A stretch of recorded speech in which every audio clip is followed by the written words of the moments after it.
اعوذ باللہ من الشیطان الرجیم بسم اللہ الرحمن الرحیم۔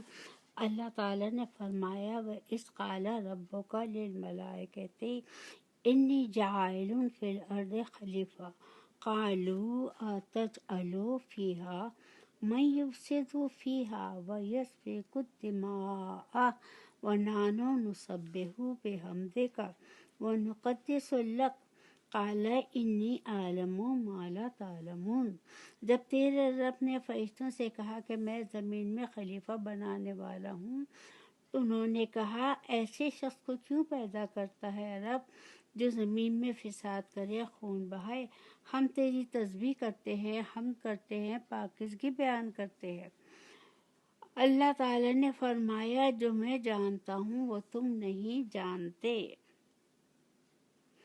ملائکہ جو ہے یہ ایک نوری مخلوق ہے جس کا مسکن آسمان ہے، جو اللہ تعالیٰ کے ہر حکم کو بجا لاتے ہیں اور اس کی تحمید و تقدیس میں مصروف رہتے ہیں۔ خلیفہ کے معنی ہیں ایسی قوم جو ایک دوسرے کے بعد آئے گی، اور یہ کہنا کہ انسان اس دنیا میں اللہ تعالیٰ کا خلیفہ اور نائب ہے یہ غلط ہے۔ فرشتوں کا یہ کہنا حسد یا اعتراض کے طور پہ نہیں تھا، بلکہ اس کی حقیقت اور حکمت معلوم کرنے کی غرض سے تھا کہ اے رب اس مخلوق کے پیدا کرنے میں کیا حکمت ہے، جبکہ ان میں کچھ ایسے لوگ بھی ہوں گے جو فساد پھیلائیں گے، خون ریزی کریں گے۔ اگر مقصد یہ ہوتا کہ صرف تیری عبادت ہو تو اس کام کے لیے تو ہم موجود ہیں، ہم سے وہ خطرات بھی نہیں جو نئی مخلوق سے ہوں گے۔ اللہ تعالیٰ نے فرمایا وہ مصلحت ہے جو میں جانتا ہوں اور تم نہیں جانتے، اس کی وجہ سے فاسد لوگوں کے باوجود بھی میں نے پیدا کر رہا ہوں جو تم نہیں جانتے، کیونکہ اس میں انبیاء، شہداء، صالحین اور زاہد لوگ بھی ہوں گے۔ ذریت آدم کے بابت فرشتوں کو کیسے علم ہوا کہ فساد کریں گے، اس کا اندازہ انہوں نے انسانی مخلوق سے پہلے کی مخلوق کے اعمال یا کسی اور طریقے سے معلوم کر لیا۔ بعض نے کہا ہے کہ اللہ تعالیٰ نے نہیں بتایا تھا کہ وہ ایسے ایسے کام کریں گے، جیسے کہ اللہ نے کہا انی جاعل فی الارض خلیفہ یفعل کذا و کذا، فدائے تغذیہ۔ وَعَلَّمَ آدَمَ الْأَسْمَاءَ كُلَّهَا ثُمَّ عَرَضَهُمْ عَلَى الْمَلَائِكَةِ فَقَالَ، اللہ تعالیٰ نے آدم کو تمام نام سکھا کر ان چیزوں کو فرشتوں کے سامنے پیش کیا۔ انبئونی بِأَسْمَاءِ هَؤُلَاءِ إِن كُنتُم صَادِقِينَ، اور فرمایا اگر تم سچے ہو تو ان چیزوں کے نام بتاؤ۔ اسماء سے یہاں پر مراد ہے نام اور اسماء تمام چیزوں کے، تمام لوگوں کے جو کچھ بھی اس دنیا میں ہے، نام اور ان کے فوائد کا علم اللہ تعالیٰ نے حضرت آدم علیہ السلام کے دل میں القاء کیا اور آدم علیہ السلام کو سکھلا دیا۔ پھر جب ان سے کہا گیا کہ آدم علیہ السلام ان کے نام بتلاؤ تو انہوں نے فوراً سب کچھ بیان کر دیا جو فرشتے بیان نہ کر سکے۔ اس طرح اللہ تعالیٰ نے ایک تو فرشتوں پر حکمت تخلیق آدم ظاہر کر دی، دوسرے دنیا کا نظام چلانے کے لیے علم کی اہمیت اور فضیلت بھی بیان کر دی۔ جب یہ حکمت اور اہمیت فرشتوں پر ظاہر ہو گئی تو انہوں نے کہا ہم اپنے قصور اور علم و فہم کا ہم اعتراف کرتے ہیں، اور فرشتوں کے اس اعتراف سے یہ بھی ثابت ہو گیا کہ عالم غیب صرف اللہ تعالیٰ ہی کے ساتھ ہے، اور اللہ تعالیٰ ہی اپنے برگزیدہ بندوں کو اتنا ہی علم دیتا ہے جتنا اللہ تعالیٰ چاہتا ہے۔ پھر اس کے بعد اللہ تعالیٰ نے کہا قالوا سبحانک لا علم لنا الا ما علمتنا انک انت العلیم الحکیم۔ اس کے بعد اللہ تعالیٰ نے ان سے کہا پھر اس کے بعد انہوں نے اللہ تعالیٰ سے کہا اے اللہ تیری ذات پاک ہے، ہمیں تو صرف اتنا ہی علم ہے جتنا تو نے ہمیں سکھایا ہے، پوری علم و حکمت والا تو ہی ہے۔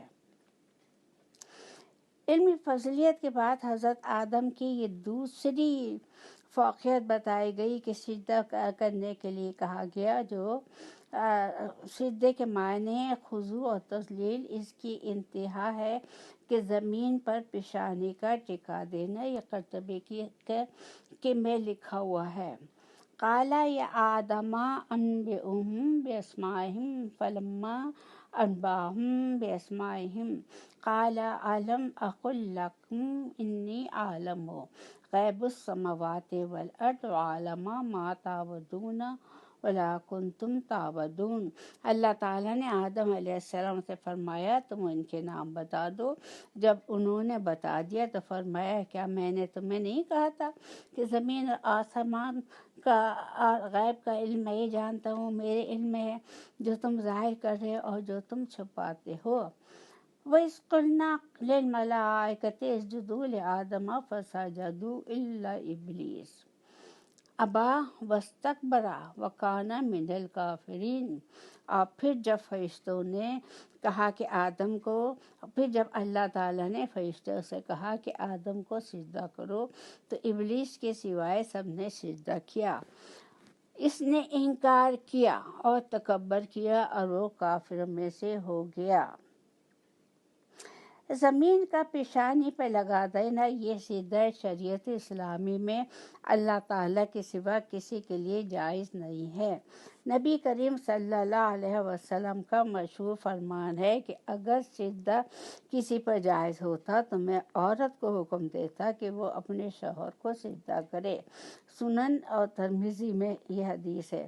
تاہم فرشتوں نے اللہ کے حکم پر حضرت آدم علیہ السلام کو سجدہ کیا، جس سے ان کی تکریم اور اہمیت فرشتوں پر واضح ہو گئی، کیونکہ یہ سجدہ تعظیم کے طور پر کیا گیا تھا، نہ کہ عبادت کے طور پر، اور اب تعظیماً بھی کسی کو سجدہ ہم پر واجب نہیں ہے۔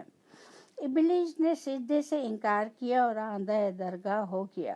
ابلیس حسب صراحت قرآن مجید میں سے تھا، لیکن اللہ تعالیٰ نے اسے اعزاز دے کر فرشتوں میں شامل کر دیا تھا۔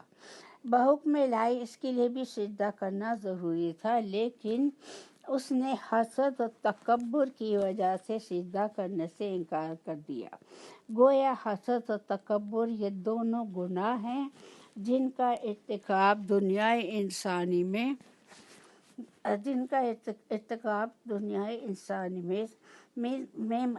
ضروری نہیں ہے۔ اس کا ارتکاب دنیائے انسانی میں سب سے پہلے ابلیس نے کیا۔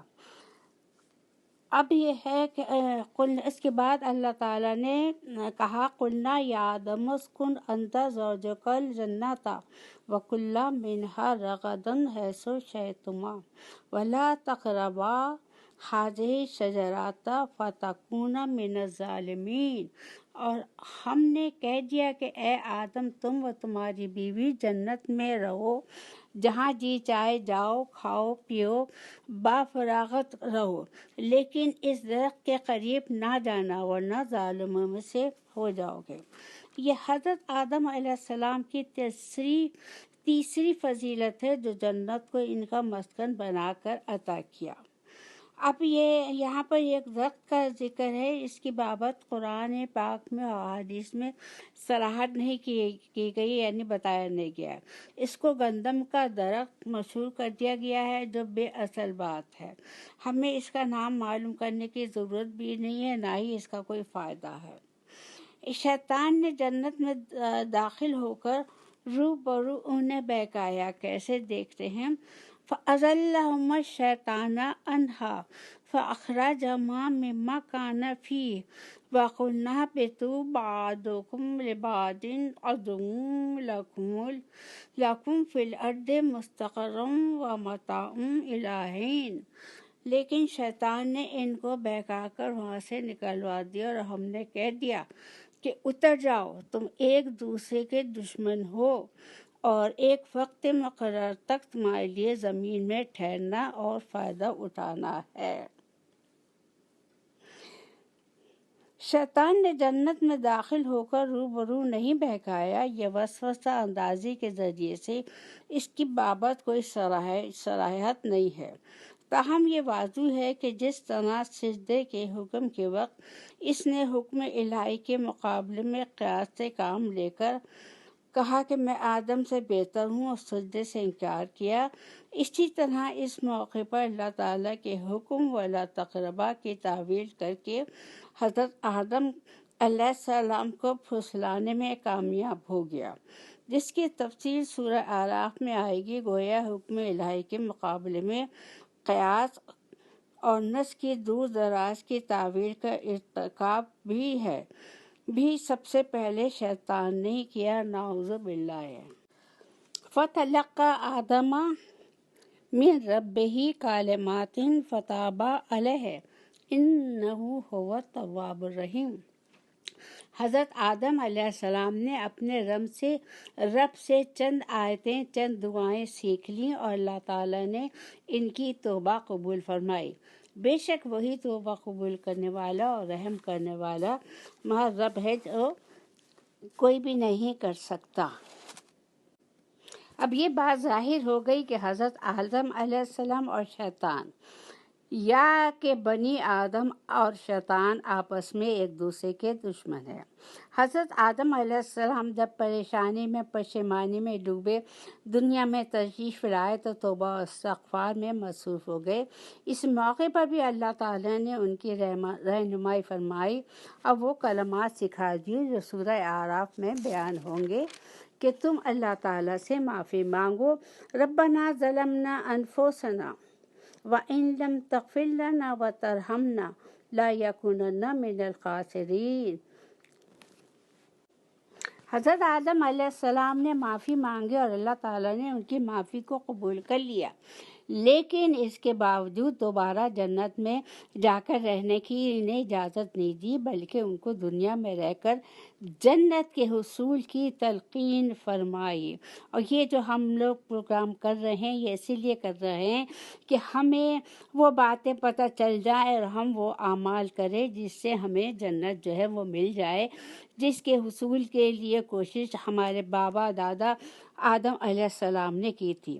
حضرت آدم علیہ السلام کے واسطے سے تمام بنو آدم کو جنت کا یہ راستہ بتلایا گیا ہے کہ دنیا کے انبیاء علیہ السلام کے ذریعے میری ہدایت گزارنے کے احکام و ضابطے تم تک پہنچیں گے، یعنی اللہ تعالیٰ خود رہنمائی کرے گا اپنے خاص بندوں کے ذریعے اور اپنے احکامات بھیج کر۔ بس ہمارا کام یہ ہے کہ ان احکامات کو معلوم کریں اور ان پر عمل کریں تو انشاءاللہ تعالی ہمیں جنت حاصل ہو جائے گی۔ جس کو قبول کر کے وہ جنت کیا، جس نے وہ جنت کا مستحق ہو گیا، اور اگر نہیں کیا تو عذاب الہی کا سزاوار ہوگا۔ اس پر خوف نہیں، جو لوگ جنت میں جائیں گے ان پر خوف نہیں ہوگا، اس کا تعلق آخرت سے ہے۔ اللہ تعالیٰ نے فرمایا کہ اگر تم اللہ کو مانو گے، اس کے احکامات پر عمل کرو گے تو تمہیں کوئی خوف نہیں ہوگا، کوئی حزن نہیں ہوگا۔ اس کا تعلق تو ہے۔ اللہ تعالیٰ نے قرآن میں فرمایا قُلْنَا اهْبِطُوا مِنْهَا جَمِيعًا فَإِمَّا يَأْتِيَنَّكُم مِّنِّي هُدًى فَمَن تَبِعَ هُدَايَ فَلَا خَوْفٌ عَلَيْهِمْ وَلَا هُمْ يَحْزَنُونَ۔ ہم نے کہا تم سب یہاں سے چلے جاؤ، جب کبھی تمہارے پاس میری ہدایت پہنچے تو اس کی تابعداری کرنے والوں پر کوئی خوف نہیں ہوگا، کوئی غم نہیں ہوگا۔ وَالَّذِينَ كَفَرُوا وَكَذَّبُوا بِآيَاتِنَا أُولَٰئِكَ أَصْحَابُ النَّارِ هُمْ فِيهَا خَالِدُونَ۔ اور جو ہماری آیتوں سے انکار کرے گا وہ جہنمی اور ہمیشہ اسی میں رہے گا۔ اب یہاں پر اللہ تعالیٰ نے آدم علیہ السلام کو طریقہ بتا دیا ہے کہ میری ہدایت تم تک پہنچتی رہے گی، جو اس کو قبول کرے گا وہ جنت میں جائے گا، جو اسے قبول نہیں کرے گا وہ دوزخ میں جائے گا۔ لیکن اس کے ساتھ اللہ تعالیٰ نے کہا ہے کہ ان پر خوف نہیں ہوگا، کن پر؟ جنتی لوگوں پر، کن پر؟ جنہوں نے اللہ کے احکامات پر عمل کیا۔ اس کا تعلق آخرت سے ہے، نہ ہی انہیں حزن ہوگا، یعنی کہ کوئی پریشانی نہیں ہوگی۔ اس کا تعلق دنیا سے ہے، ایک دوسرا، اور جو یہاں سے فوت ہو گیا وہ تو اس دنیا سے چلا گیا، وہ اپنے پیچھے ساری چیزیں چھوڑ گیا۔ اسی طرح ایک اور مقام پر بتایا فما نتبع ہدایا فلا یضل ولا یشقی، سورۃ 123، جس نے میری ہدایت کی پیروی کی پس وہ دنیا میں گمراہ نہیں ہوگا اور آخرت میں بدبخت نہیں ہوگا۔ ابن کثیر۔ لا خوف علیہم ولا هم یحزنون کا مقام ہر مومن بندے کو حاصل ہو سکتا ہے اگر وہ جو ہے اللہ تعالیٰ کے احکام پر عمل کرے، عبادت اور ریاضت کرے، جو اللہ اس کے رسول نے کہا ہے اس پر عمل کرے، تو ہر بندے کو یہ مقام حاصل ہو سکتا ہے اور ہر بندہ جنت میں جا سکتا ہے۔ اللہ تعالیٰ ہم سب کو ان اعمال پر عمل کرنے کی توفیق عطا فرمائے اور ہم سب کو جنت میں جانا نصیب کرے، آمین ثم آمین۔ اللہ تعالیٰ نے فرمایا بنی اسرائیل اذکروا نعمت التی انعمت علیکم وأوفوا بعہدی وأوف بعہدکم فإیایا فارہبون۔ اے بنی اسرائیل، میری اس نعمت کو یاد کرو جو میں نے تم پر انعام کی، اور میرے عہد کو پورا کرو، میں تمہارے عہد کو پورا کروں گا، اور مجھے سے ڈرو۔ یہاں پر لفظ بنی اسرائیل استعمال کیا ہے۔ اسرائیل کے معنی ہیں عبداللہ، اللہ کا بندہ۔ حضرت یعقوب علیہ السلام کا لقب تھا، یعنی کہ یہودیوں کو بنی اسرائیل کہا جاتا ہے۔ یہ حضرت یعقوب علیہ السلام کا لقب تھا، ان کو اسرائیل کا لقب اللہ تعالیٰ نے قرآن پاک میں دیا ہے، اور ان کے ماننے والے یہودی ہیں تو یہودیوں کو بنی اسرائیل کے لقب سے پکارا جاتا ہے، یعنی یعقوب علیہ السلام کی اولاد، کیونکہ یعقوب علیہ السلام کے 12 بیٹے تھے جن سے یہود کے 12 قبیلے بنے، اور ان میں بکثرت انبیاء رسول آئے، اور وہ سارے یہ رسول پیغمبر جو ہیں یہ یہودیوں میں آئے، بنی اسرائیل میں آئے۔ یہود کو عرب میں اس کی گزشتہ تاریخ، علم و مذہب سے وابستگی کی وجہ سے ایک خاص مقام حاصل تھا، کیونکہ اللہ تعالیٰ نے انہیں بلند مقام دیا تھا، سارے پیغمبر بھی ان میں آئے تو ان کو بہت درجہ مقام حاصل ہو گیا تھا۔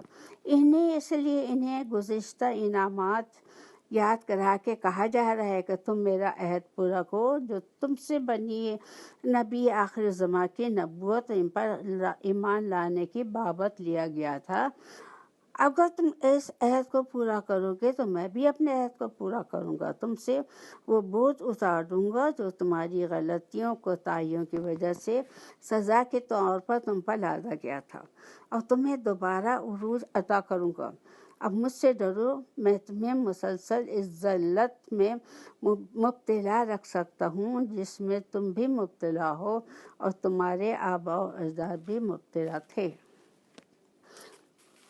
وَآمِنُوا بِمَا أَنزَلْتُ مُصَدِّقًا لِمَا مَعَكُمْ وَلَا تَكُونُوا أَوَّلَ كَافِرٍ بِهِ وَلَا تَشْتَرُوا بِآيَاتِي ثَمَنًا قَلِيلًا وَإِيَّايَ فَاتَّقُونِ۔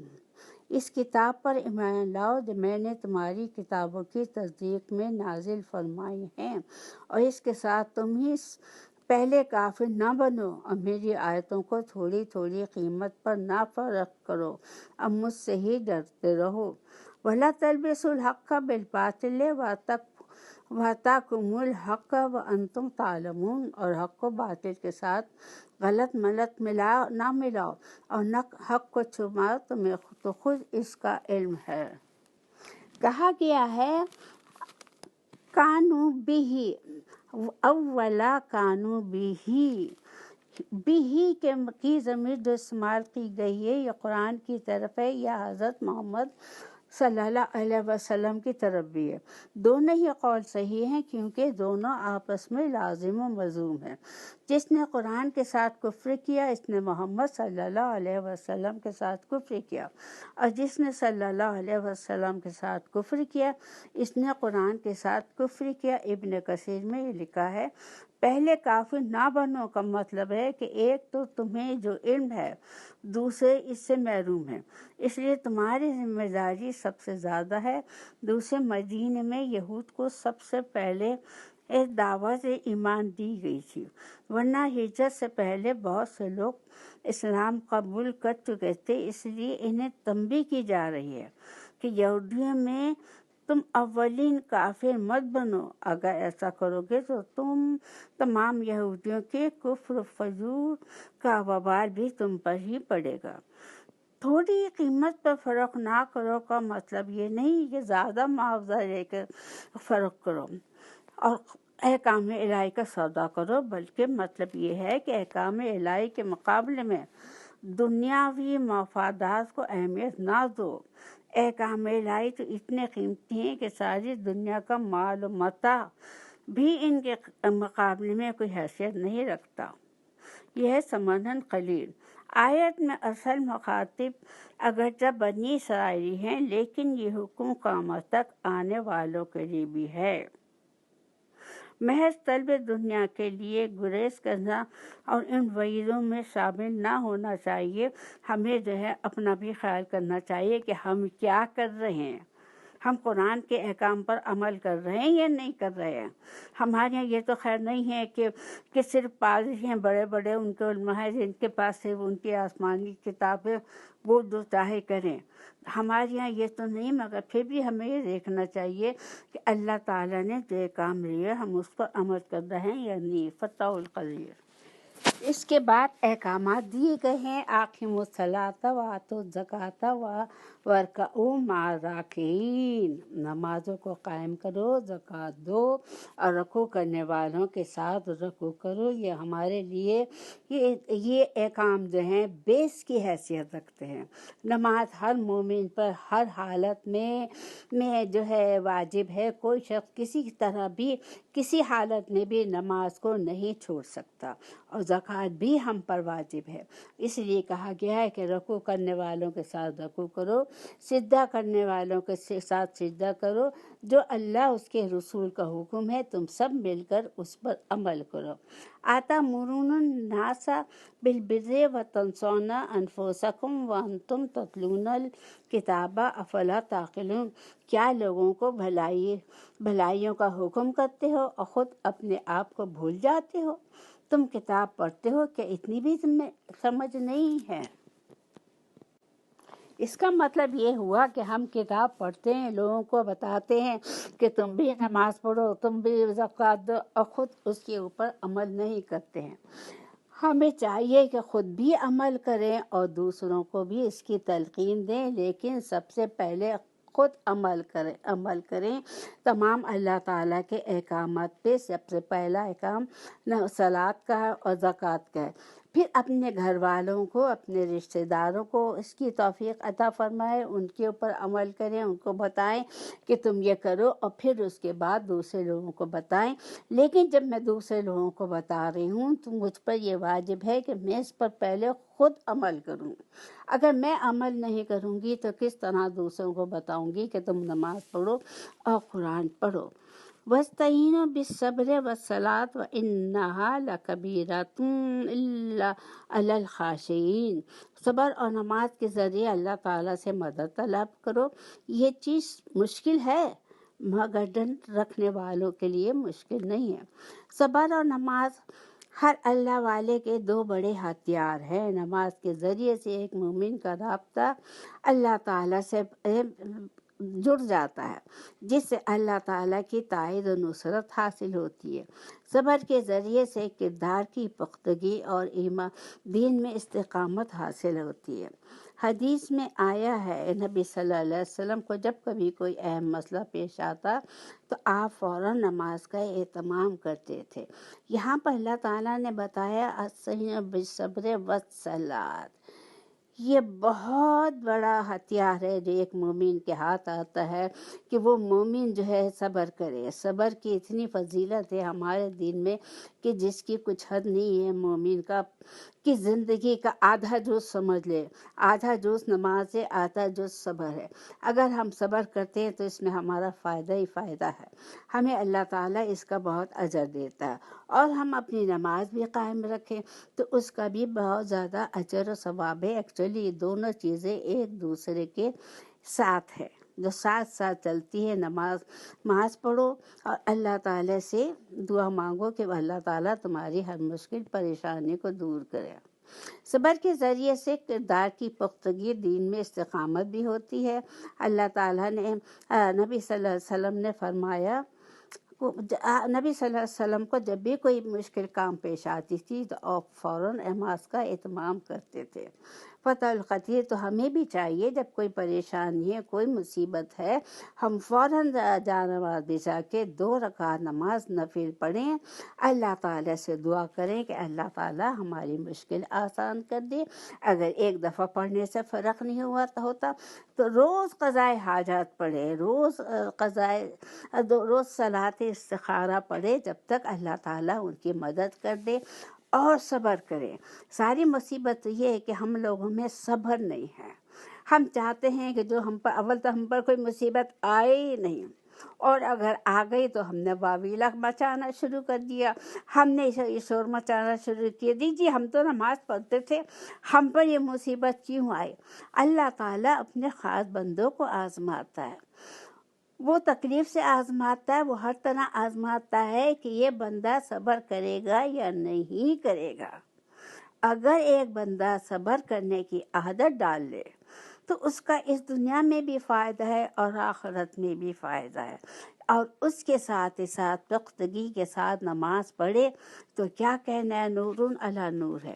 نماز کی پابندی عام لوگوں کے لیے بڑی مشکل ہو جاتی ہے، لیکن خشوع خضوع کرنے والے کے لیے آسان ہے، بلکہ اطمینان اور راحت کا باعث بھی ہے۔ یہ لوگ کون ہیں جو قیامت پر پورا یقین رکھتے ہیں؟ گویا کہ قیامت پر یقین اعمال خیر کو آسان کر دیتا ہے، اور آخرت سے بے فکری انسان کو بے عمل بلکہ بد عمل بنا دیتی ہے۔ کیا کہا گیا اللہ تعالیٰ نے کہ ہم جو ہے نماز کی پابندی کریں، نماز کو خضوع کے ساتھ پڑھیں تو ہمارے دلوں کو سکون حاصل ہو جائے گا۔ جب ہمارے دلوں کو نماز سے سکون حاصل ہو جائے گا تو ہمیں اپنے جو اعمال کرنے آسان ہو جائیں گے۔ یہ اعمال ہم کریں گے کون سے اعمال؟ نیک اعمال جو اللہ اس کے رسول نے بتائے ہیں، اور آخرت پہ ہمارا پورا مکمل یقین ہو کہ ڈے آف ججمنٹ، آخرت جو ہے وہ برحق ہے، آنی ہے، ضرور آنی ہے۔ قیامت سے کوئی نہیں روک سکتا۔ جب قیامت آئے گی تو ہر چیز اللہ تعالیٰ ختم کر دے گا۔ کب آئے گی؟ یہ اللہ تعالیٰ کے اذن سے آئے گی۔ ہمارا کام کیا ہے کہ ہم اپنی طرف سے پوری کوشش کرتے رہیں کہ ہم اللہ پہ ایمان لائیں، رسول پہ ایمان لائیں، قرآن پہ ایمان لائیں، اور قرآن کو پڑھیں، سمجھیں، اس پر عمل کریں، نماز پڑھیں، اور صبر کا دامن اپنے ہاتھ سے نہ جانے دیں۔ الذین یظنون انہم ملاقو ربہم وانہم الیہ راجعون، جو جانتے ہیں کہ بے شک وہ اپنے رب سے ملاقات کرنے والے، اور یقیناً وہی اس کی طرف لوٹ کر جانے والے ہیں۔ بنی اسرائیل اذکروا نعمت التی انعمت علیکم وانی فضلتکم علی العالمین، اے اولاد یعقوب میری اس نعمت کو یاد کرو جو میں نے تم پر انعام کی ہے، اور میں نے تمہیں تمام جہانوں پر فضیلت عطا فرمائی ہے۔ اب پھر دوبارہ یہاں پر بنی اسرائیل کا ذکر کیا گیا ہے،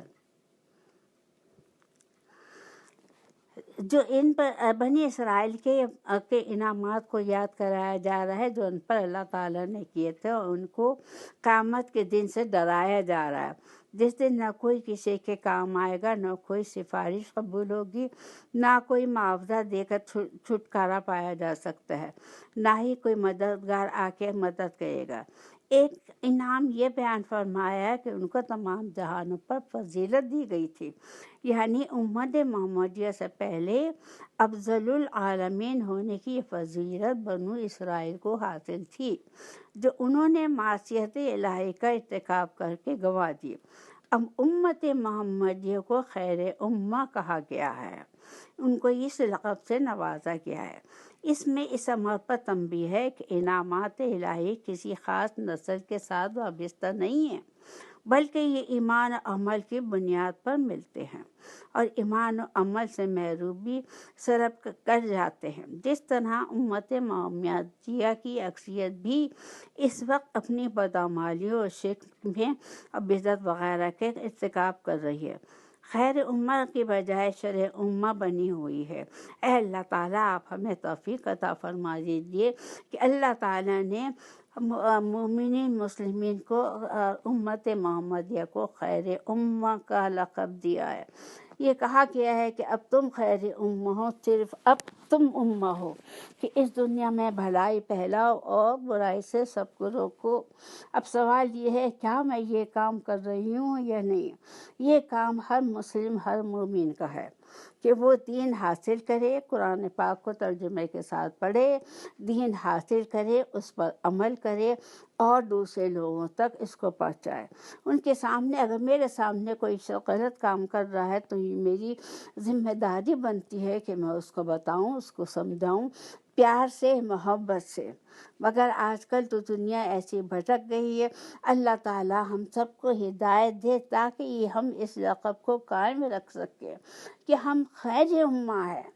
ہمارا کام یہ ہے کہ بھلائی کریں، لوگوں کو دین کی تعلیم دیں، لوگوں کو نیکی کی تعلیم دیں، ہر ایک کے ساتھ نیکی کریں، صدقہ جاریہ کریں، بھوکوں کو کھانا کھلائے، کیونکہ ہم خیر امہ ہیں، ہم سے کوئی غلط کام نہ ہو۔ لیکن اللہ تعالیٰ ہم سب کو توفیق دے۔ آج کل جیسے حالات جا رہے ہیں ہم بھول گئے ہیں کہ ہم خیر امہ ہیں۔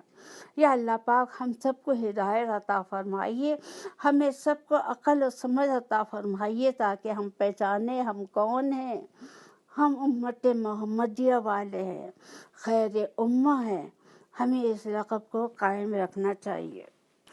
پھر یہودیوں کو یہ غلط فہمی بھی تھی کہ ہم تو اللہ کے محبوب اور چہیتے ہیں، اس لیے آخرت میں ہم سے تو کچھ پوچھا ہی نہیں جائے گا، ہم محفوظ ہیں۔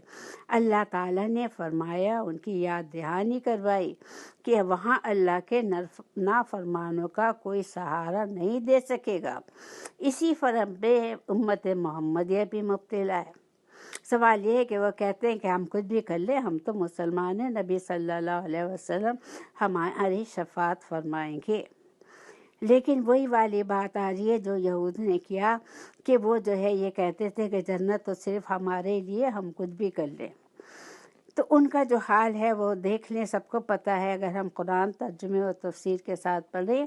لیکن مسلمانوں کو چاہیے کہ وہ یہ نہ کہیں کہ صرف ہم جو ہے دنیا میں سارے برے کام کر لیں اور ہمیں تو رسول کی شفاعت حاصل ہوگی۔ ہمیں رسول کی شفاعت تو جب حاصل ہوگی کہ جب ہم رسول اللہ صلی اللہ علیہ وسلم کے اصل ماننے والے بنیں۔ جب ہم مسلمان ہی نہیں رہے، ہم نماز نہیں پڑھتے، ہم قرآن نہیں پڑھتے، ہم زکوٰۃ نہیں دیتے، ہم حج نہیں کرتے، ہم کوئی اچھا کام نہیں کرتے، ہم غریبوں مسکینوں کی مدد نہیں کرتے، تو ہم کیا منہ لے کے رسول اللہ صلی اللہ علیہ وسلم کے سامنے جائیں گے؟ اپنے نیکیاں ہی تم ہمارے کام آئیں گی، ہمارے نیک اعمال، جو رسول اللہ نے کہا ہے کہ امت محمدیہ ایک جسم ہے، جسم کے ایک حصے میں کو تکلیف ہوتی ہے تو پورے جسم کو تکلیف ہوتی ہے۔ مگر یہ آج کل تو یہ حال ہے کہ ہم کوئی کسی کا نہیں ہے، کوئی کسی کی مدد کرنے کو تیار نہیں ہے۔ اے اللہ تعالیٰ اس امت مسلمہ کی آنکھیں کھول دے، انہیں ہدایت دے دے، ہم کس منہ سے رسول اللہ صلی اللہ علیہ وسلم کو قیامت کے روز اپنی شکل دکھائیں گے۔ نبی صلی اللہ علیہ وسلم یقیناً شفاعت فرمائیں گے اور اللہ تعالیٰ ان کی شفاعت بھی قبول کرے گا۔ احادیث صحیحہ سے یہ ثابت ہے، لیکن یہ بھی حدیث میں آتا ہے کہ احدثوا فی الدین، بدعت کے مرتکب اس سے محروم ہی رہیں گے۔ غلط کام کرنے والے، بدعت کرنے والے، بے غیرتی، بہائی، گناہ کرنے والے، نے سب گناہ گاروں کو جہنم میں سزا دینے کے بعد نبی صلی اللہ علیہ وسلم کی شفاعت سے حاصل ہوگی۔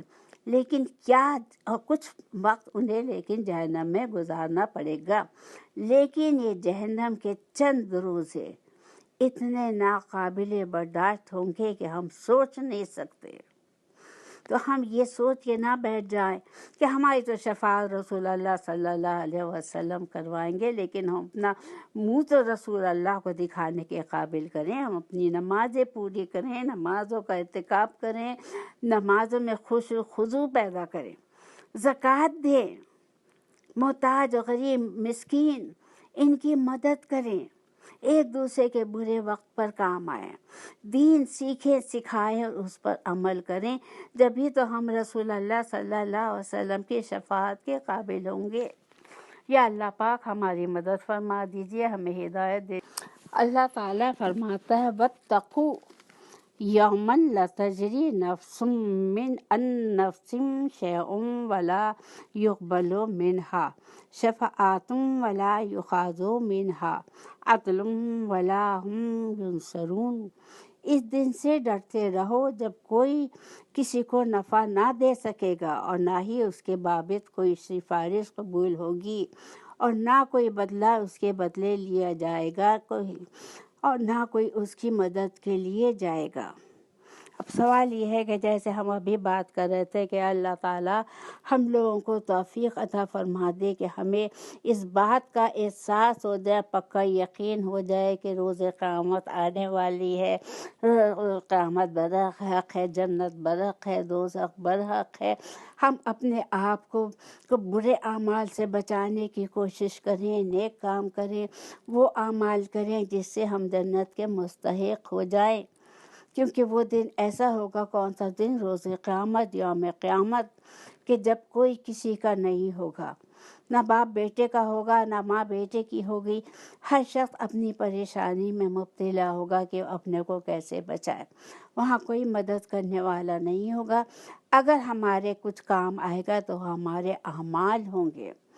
تو پلیز اللہ تعالیٰ ہمیں توفیق عطا فرما دیجئے کہ ہم اچھے اعمال کریں، صحیح طریقے سے نماز پڑھیں، قرآن شریف پڑھیں، زکوٰۃ دیں، صدقات دیں، غریبوں محتاجوں کی مدد کریں، ایک دوسرے کے ہر وقت کام آئیں اور اچھے اچھے کام کریں تاکہ روز محشر ہم سرخرو ہو سکیں اور نامہ اعمال ہمارے سیدھے ہاتھ میں دیا جائے تاکہ ہم جنت کے مستحق ہو جائے، اور دوزخ کے عذاب سے سارے مسلمانوں کو محفوظ رکھنا، ہمارا نامہ اعمال الٹے ہاتھ میں پیچھے کی طرف سے نہ دیا جائے۔ یا پاک پروردگار ہمیں ہدایت دے دیجئے، ہمیں ہدایت دے دیجئے، ہمیں ہدایت دے دیجئے۔ اب جو آ رہا ہے فرعون کا، موسیٰ علیہ السلام کا ذکر آ رہا ہے، وَإِذْ نَجَّيْنَاكُم مِّنْ آلِ فِرْعَوْنَ يَسُومُونَكُمْ سُوءَ الْعَذَابِ يُذَبِّحُونَ أَبْنَاءَكُمْ وَيَسْتَحْيُونَ نِسَاءَكُمْ وَفِي ذَلِكُمْ بَلَاءٌ مِّن رَّبِّكُمْ عَظِيمٌ۔ اور جب ہم نے تمہیں فرعونیوں سے نجات دی جو تمہیں بدترین عذاب دیتے تھے، جو تمہارے لڑکوں کو مار دیتے تھے اور لڑکیوں کو چھوڑ دیتے تھے، اس نجات دینے میں تمہارے رب کی بڑی مہربانی ہے، تمہارے رب نے تم کو اس سے نجات دی ہے۔ وَإِذْ فَرَقْنَا بِكُمُ الْبَحْرَ فَأَنجَيْنَاكُمْ وَأَغْرَقْنَا آلَ فِرْعَوْنَ وَأَنْتُمْ تَنظُرُونَ۔ اور جب ہم نے تمہارے لیے دریا پھاڑ دیا اور جس سے تم پار ہو گئے، اور فرعون کو تمہاری نظر کے سامنے ہم نے ڈبو ڈالا۔ سمندر کا پھاڑنا جو ہے، اس میں راستہ بنا دینا، یہ ایک معجزہ تھا جس کی تفصیل سورہ الشعراء میں آئے گی۔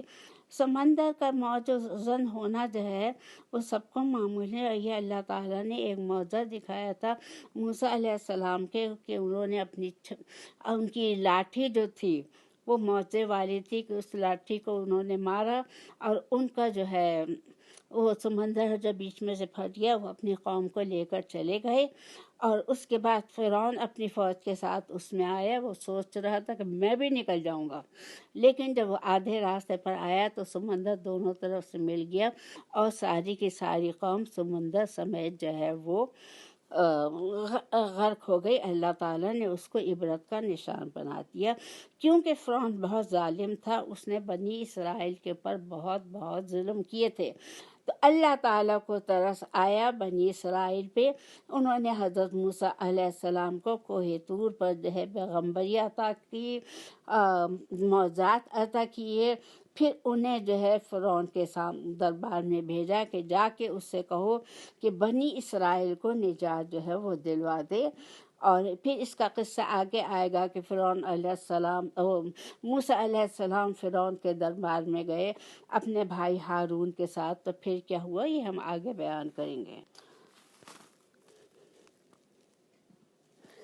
وَإِذْ أَغْرَقْنَا بِكُمُ الْبَحْرَ فَأَنْجَيْنَا أَغْرَقْنَا آلَ فِرْعَوْنَ وَأَنْتُمْ تَنظُرُونَ وَإِذْ وَعَدْنَا مُوسَىٰ 40 لَيْلَةً ثُمَّ اتَّخَذْتُمُ الْعِجْلَ مِن بَعْدِهِ وَأَنْتُمْ ظَالِمُونَ، اور ہم نے حضرت موسیٰ علیہ السلام سے 40 راتوں کا وعدہ کیا، پھر تم نے اس کے بعد بچھڑا پوجنا شروع کر دیا اور ظالم بن گئے۔ یہ گووا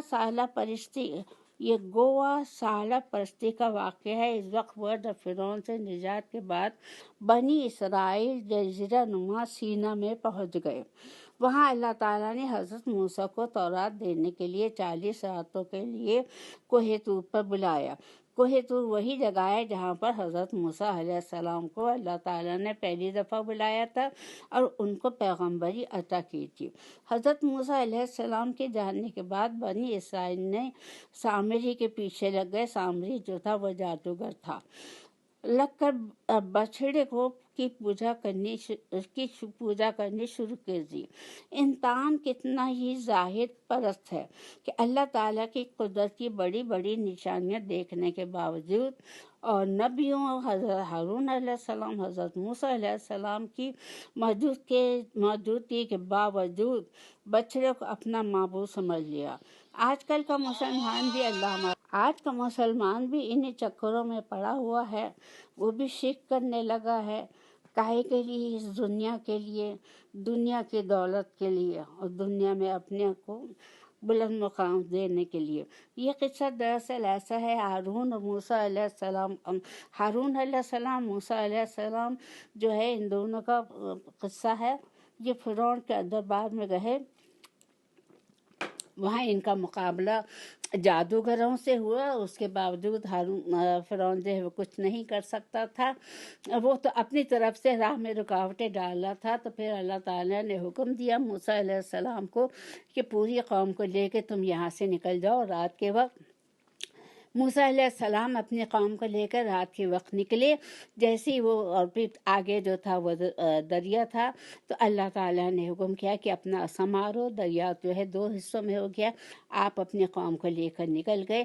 اس کے پیچھے فرعون اپنی فوج لے کر آیا تو اس کو غرق کر دیا۔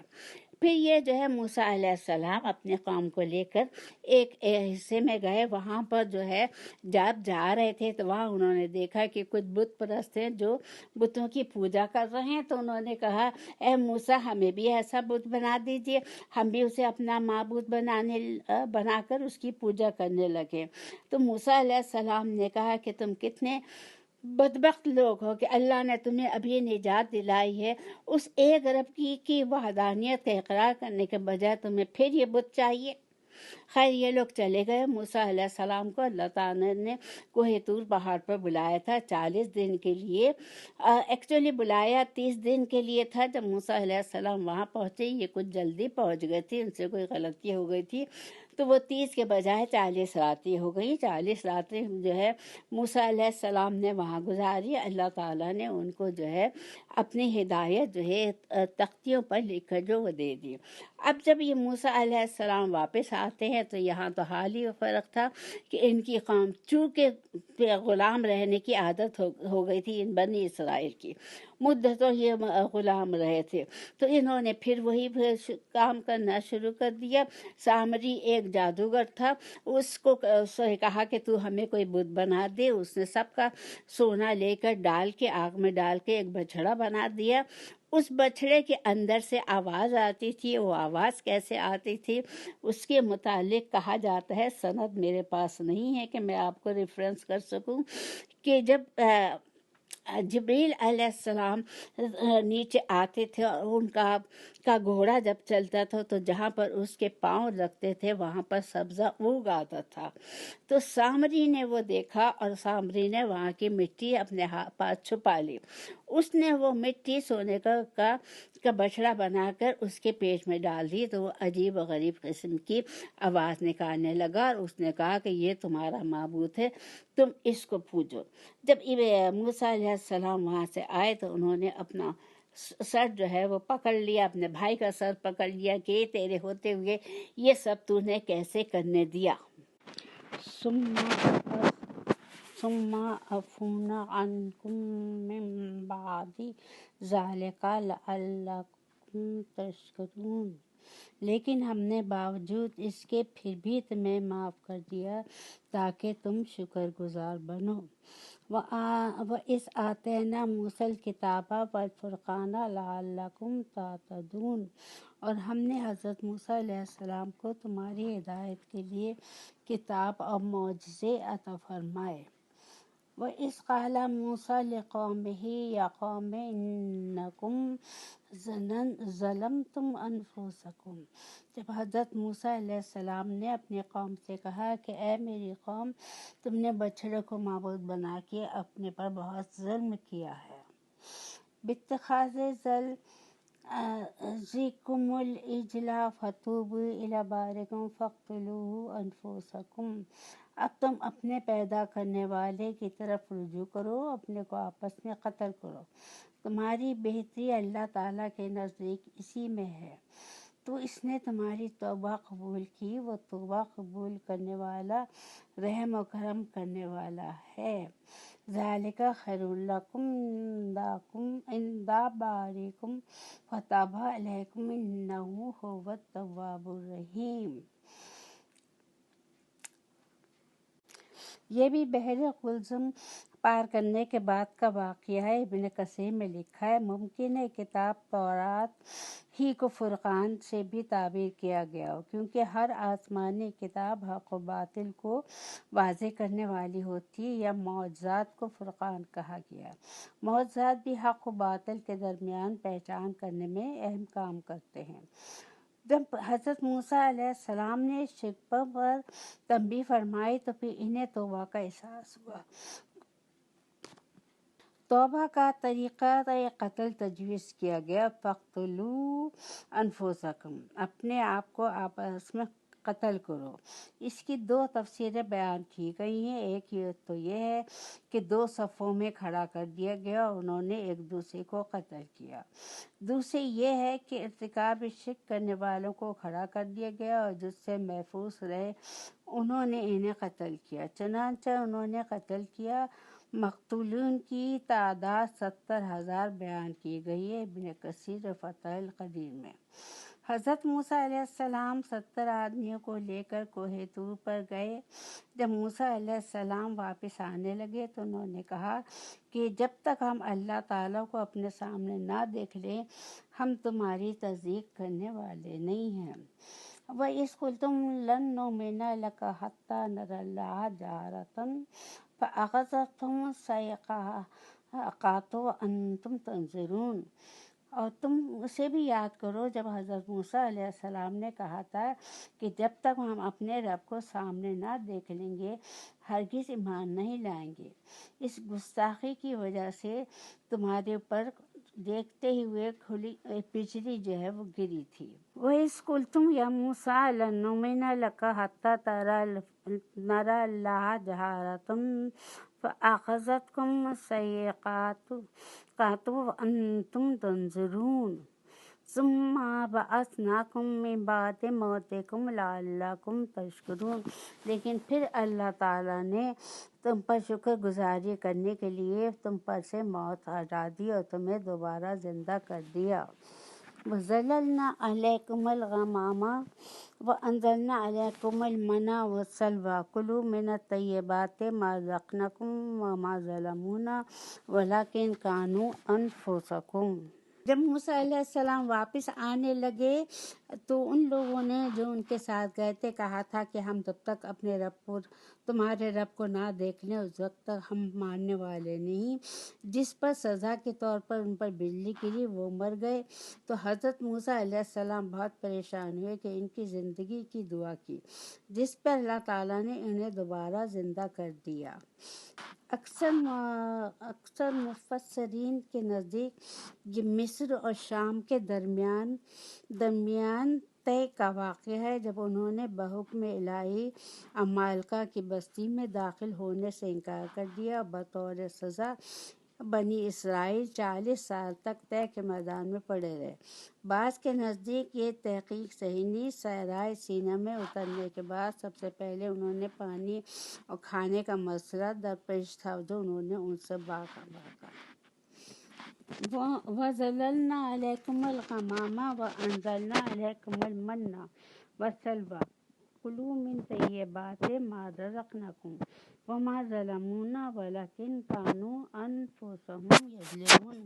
اور جب ہم نے تم پر بادل کا سایہ کیا اور تم پر من و سلوہ اتارا اور کہہ دیا کہ تمہاری دی ہوئی پاکیزہ چیزیں کھاؤ، اور انہوں نے ہم پر ظلم نہیں کیا، البتہ وہ خود اپنی جانوں پر ظلم کرنے والے ہو گئے تھے۔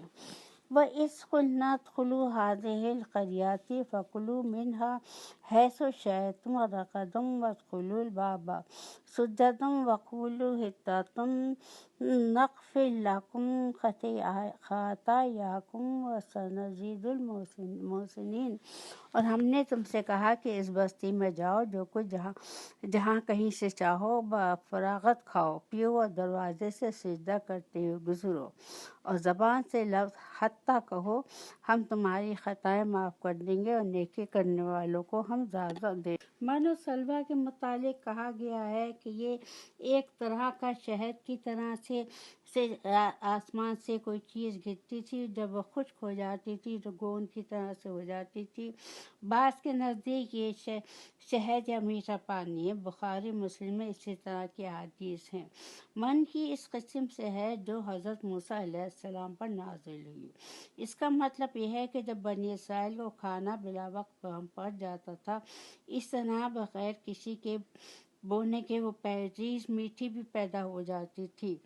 اور سلوہ ایک طرح کا بٹیر یا چڑیا کی طرح سے پرندہ ہوتا تھا جسے ذبح کر کے وہ کھا لیا کرتے تھے۔ فتح القدیر۔ اس بستی سے مراد مفسرین کے نزدیک بیت المقدس ہے۔ سجدے سے بعض حضرات نے یہ مطلب لیا ہے کہ جھکتے ہوئے داخل ہو، بعض نے سجدہ شکر مراد لیا۔ مطلب یہ ہے کہ اللہ تعالیٰ کی حضور میں عجز و انکساری کا اعتراف کرتے ہوئے شکر کا ادا کرتے ہوئے داخل ہو۔ حطۃ، اس کے معنی ہمارے گناہ معاف فرما دیجیے۔ اسی بات کو قرآن پاک میں اللہ تعالیٰ نے فرمایا وَإِذْ قُلْنَا ادْخُلُوا هَٰذِهِ الْقَرْيَةَ فَكُلُوا مِنْهَا حَيْثُ شِئْتُمْ رَغَدًا وَادْخُلُوا الْبَابَ سُجَّدًا وَقُولُوا حِطَّةٌ نَغْفِرْ لَكُمْ خطاياكم وسنزيد المحسنين۔ اور ہم نے تم سے کہا کہ اس بستی میں داخل ہو جاؤ، جو کچھ تمہارا دل چاہے جہاں سے کھاؤ پیو، لیکن سجدہ کرتے ہوئے داخل ہونا اور زبان سے حطہ کہنا۔ حطہ کے معنی ہے اللہ تعالیٰ ہمارے گناہوں کو معاف کر دے تو ہم تمہاری خطاؤں کو معاف کر دیں گے اور نیکی کرنے والوں کو ہم زیادہ اجر دیں گے۔ وَبَدَّلَ الَّذِينَ ظَلَمُوا قَوْلًا غَيْرَ الَّذِي قِيلَ لَهُمْ فَأَنزَلْنَا عَلَى الَّذِينَ ظَلَمُوا رِجْزًا مِّنَ السَّمَاءِ بِمَا كَانُوا يَفْسُقُونَ۔ پھر ان ظالموں نے اس بات کو جو ان سے کہی گئی تھی بدل ڈالی۔ ہم نے بھی ان ظالموں پر ان کے فسق و فجور کی وجہ سے آسمانی عذاب نازل کیا۔ وَإِذِ اسْتَسْقَىٰ، نبی صلی اللہ علیہ وسلم نے کی حدیث میں اس کی وضاحت کی گئی ہے کہ جو صحیح بخاری اور مسلم میں ہے۔ نبی صلی اللہ علیہ وسلم نے فرمایا کہ ان کو حکم دیا گیا تھا کہ تم سجدہ کرتے ہوئے داخل ہونا۔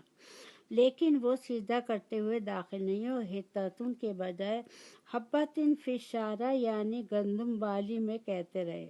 اس سے ان کی سرتابی سرکشی جو ان کے اندر پیدا ہو گئی تھی کہ احکام الہی سے تمسخر کرنا، اس کا ان سے ارتکاب ہوا۔ واقعہ یہ ہے کہ جب کوئی غم اخلاق و اقتدار کے لحاظ سے زوال پذیر ہو جاتی ہے تو اس کا معاملہ پھر احکام الہی کے تحت اسی طرح سے ہوتا ہے۔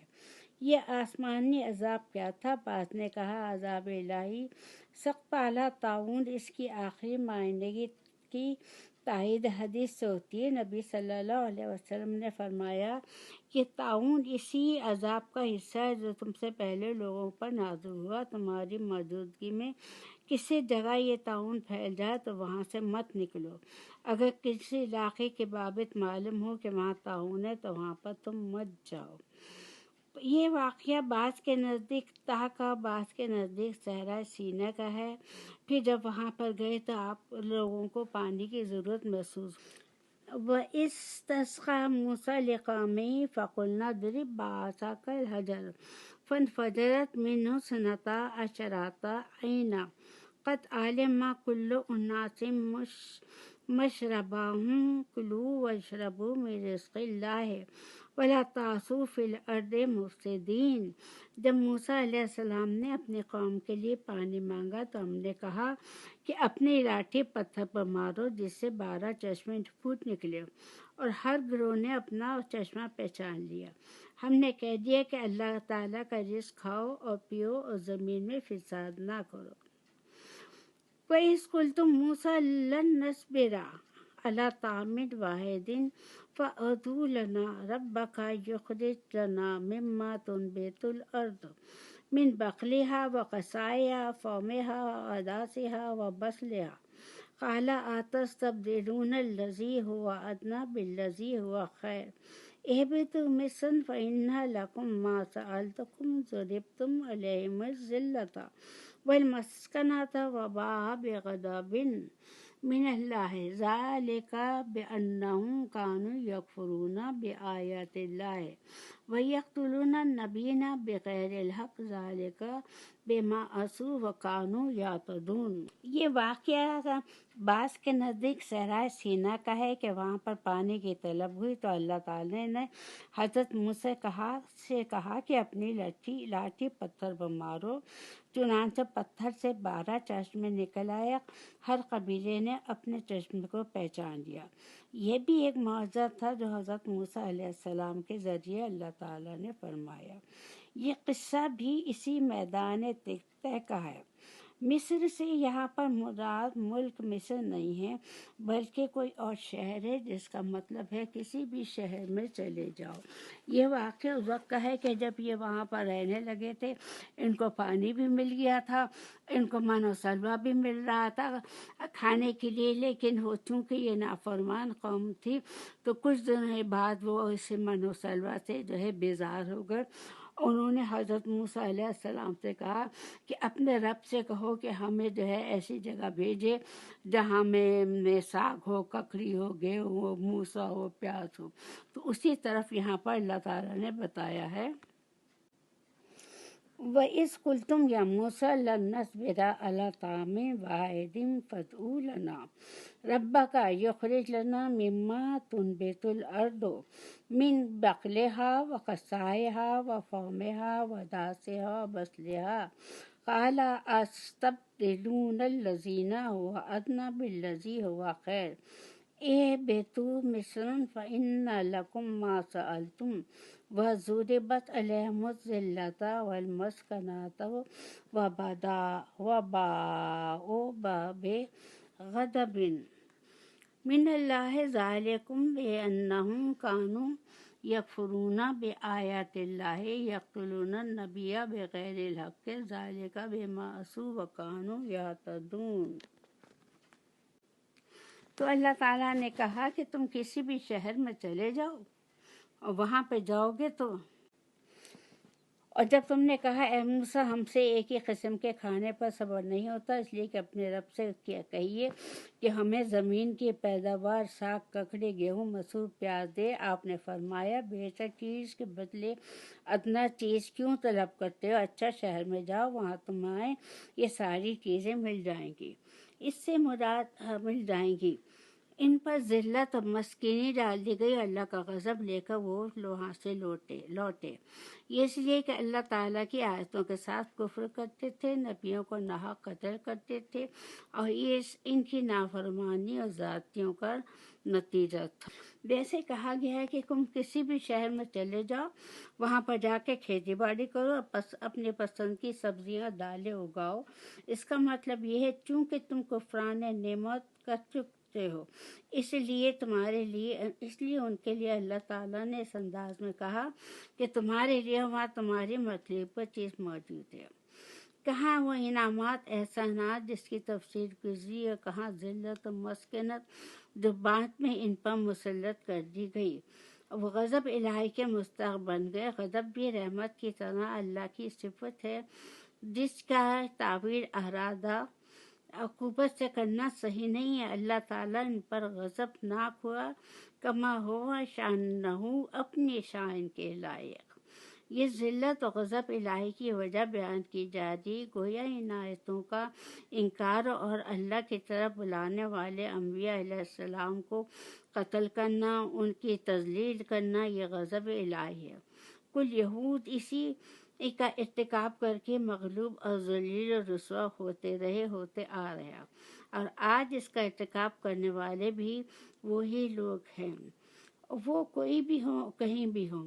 لیکن چونکہ انہوں نے یہ ذلت کی بات کی تو انہیں یہ ذلت کی دوسری وجہ یہ بھی ہے کہ اسونا، انہوں نے نافرمانی کی، جن کاموں سے انہیں روکا گیا تھا ان کا ارتکاب کیا، اور یعتدون کا مطلب یہ ہے کہ معمول کاموں سے زیادہ بڑھ کے کام نہ کرو۔ اطاعت و فرمانبرداری یہ ہے کہ جو برے کاموں سے اپنے کو محفوظ رکھو، اور جو کام کرنے کو کہا ہے ان کو بجا لاؤ جس طرح ان کو بجا لانے کا حکم دیا ہے، اپنی طرف سے اس میں کوئی آگے پیچھے نہ کرو۔ ان الذین آمنوا والذین ہادوا والنصارى والصابئین، نصارہ جو ہے نصران کی جمع ہے، اس کا مادہ نصرت ہے، آپس میں ایک دوسرے کی مدد کرنے کی وجہ سے ان کا انعام پڑا۔ ان کو انصار بھی کہا جاتا ہے، جیسے نبی صلی اللہ علیہ وسلم کے زمانے میں نانو انصار اللہ انصار تھے۔ پھر حضرت عیسیٰ علیہ السلام کے پیروکار کو بھی نصارہ کہا جاتا ہے، جن کو عیسائی بھی کہتے ہیں۔ صابئین، صابی کی جمع ہے، یہ لوگ وہ ہیں جو یقیناً ابتدا میں کسی دین حق کے ماننے والے تھے، اس لیے قرآن میں ان کو یہودیت و عیسائیت کے ساتھ ذکر کیا گیا، لیکن بعد میں ان کے اندر فرشتہ پرستی، ستارہ پرستی آ گئی، یا کسی اور دین کے پیروکار ہو گئے، اس لیے لا مذہب لوگوں کو صابی کہا جاتا ہے۔ اللہ تعالیٰ نے قرآن میں فرمایا ان الذین آمنوا والذین ہادوا والنصارى والصابئین، مسلمان ہوں، یہودی ہوں یا نصارہ ہوں یا صابی ہوں، جو کوئی بھی ہوں، اللہ تعالیٰ پر اور قیامت کے دن کے اوپر پر ایمان لائے اور نیک عمل کرے، ان کے اجر ان کے رب کے پاس ہے، ان پر نہ کوئی خوف ہوگا اور نہ ہی کوئی اداسی ہوگی۔ اس طرح سے کہا اللہ تعالیٰ نے من آمن باللہ والیوم الآخر وعمل صالحا فلہم اجرہم عند ربہم ولا خوف علیہم ولا ہم یحزنون۔ ویسے اللہ تعالیٰ نے اسی بات کو اس طرح سے کہا ہے کہ دین پر ایمان لائے بغیر اور نیک عمل کے بغیر تم اپنے اجر کے اللہ تعالیٰ کا اجر رب کے پاس جو ہے اپنا اجر پاؤ گے، ان پر نہ کوئی خوف ہوگا نہ غم ہوگا۔ بعض مفسرین نے اس کی تفصیل اس طرح سے بیان کی ہے، اللہ تعالیٰ نے اس کی وضاحت اس طرح سے فرمائی کہ صرف یہودی ہی نہیں ہیں، نصارہ اور صحابی بھی اپنے اپنے وقت میں جنہوں نے اللہ تعالیٰ پر یوم آخرت پر ایمان رکھو اور عمل صالح کرتے رہے، وہ سب آخرت میں نجات پانے والے ہوں گے۔ اس طرح اب رسالت محمدیہ پر ایمان لانے والے مسلمان بھی اگر صحیح طریقے سے ایمان باللہ اور یوم آخر پر رہیں اور عمل صالح کرتے رہیں تو یہ بھی یقیناً آخرت کی ابدی نعمتوں کے مستحق ہوں گے۔ نجات آخروی میں کسی کے ساتھ کوئی امتیاز نہیں کیا جائے گا، مسلمان ہو یا رسول اللہ صلی اللہ علیہ وسلم سے پہلے گزرنے والے یہودی، عیسائی اور صابئین ہو۔ اس کے متعلق کہا گیا ہے، جیسے مثلاً مجاہد نے حضرت سلمان فارسی سے نقل کیا ہے، جس میں وہ کہتے ہیں کہ میں نے نبی صلی اللہ علیہ وسلم سے ان اہل دین کے بارے میں پوچھا جو میرے ساتھی تھے، عبادت گزار اور نمازی تھے، یعنی رسالت محمدیہ سے قبل وہ اپنے دین کے پابند تھے۔ تو اس موقع پر یہ آیت نازل ہوئی، ان الذین آمنوا والذین ہادوا۔ ابن کثیر میں لکھا ہے، قرآن کریم کے دوسرے مقامات سے اس کی تائید کیے، مثلا کہا ان الدین عند اللہ الاسلام، آل عمران کی 19 نمبر کی آیت ہے، اللہ کے نزدیک دین تو صرف اسلام ہی ہے۔ یہ کہا گیا وَمَن یبتغی غیر الاسلام دینا فلن یقبل منہ، آل عمران کی 85 آیت ہے، جو اسلام کے سوا کسی اور دین کا متلاشی ہوگا وہ ہرگز مقبول نہیں ہوگا۔ حدیث میں یہ بھی نبی صلی اللہ علیہ وسلم نے وضاحت فرمائی ہے کہ میری رسالت پر ایمان لائے بغیر کسی شخص کی نجات نہیں ہو سکتی۔ صحیح مسلم میں کتاب ایمان کے باب میں یہ حدیث ہے، جس کا ترجمہ یہ ہے، قسم ہے اس ذات کی جس کے ہاتھ میں میری جان ہے، میری اس امت میں جو شخص بھی میری بابت سن لے، وہ یہودی ہو یا عیسائی ہو، پھر وہ مجھ پر ایمان نہ لائے تو وہ جہنم میں جائے گا۔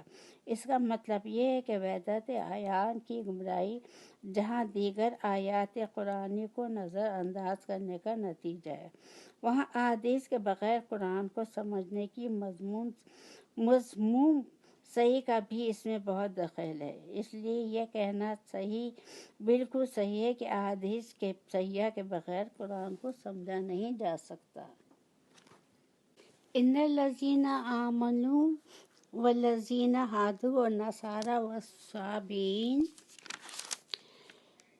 من آمن باللہ والیوم الآخر وعمل صالحا فلہم اجرہم عند ربہم ولا خوف علیہم یحزنون۔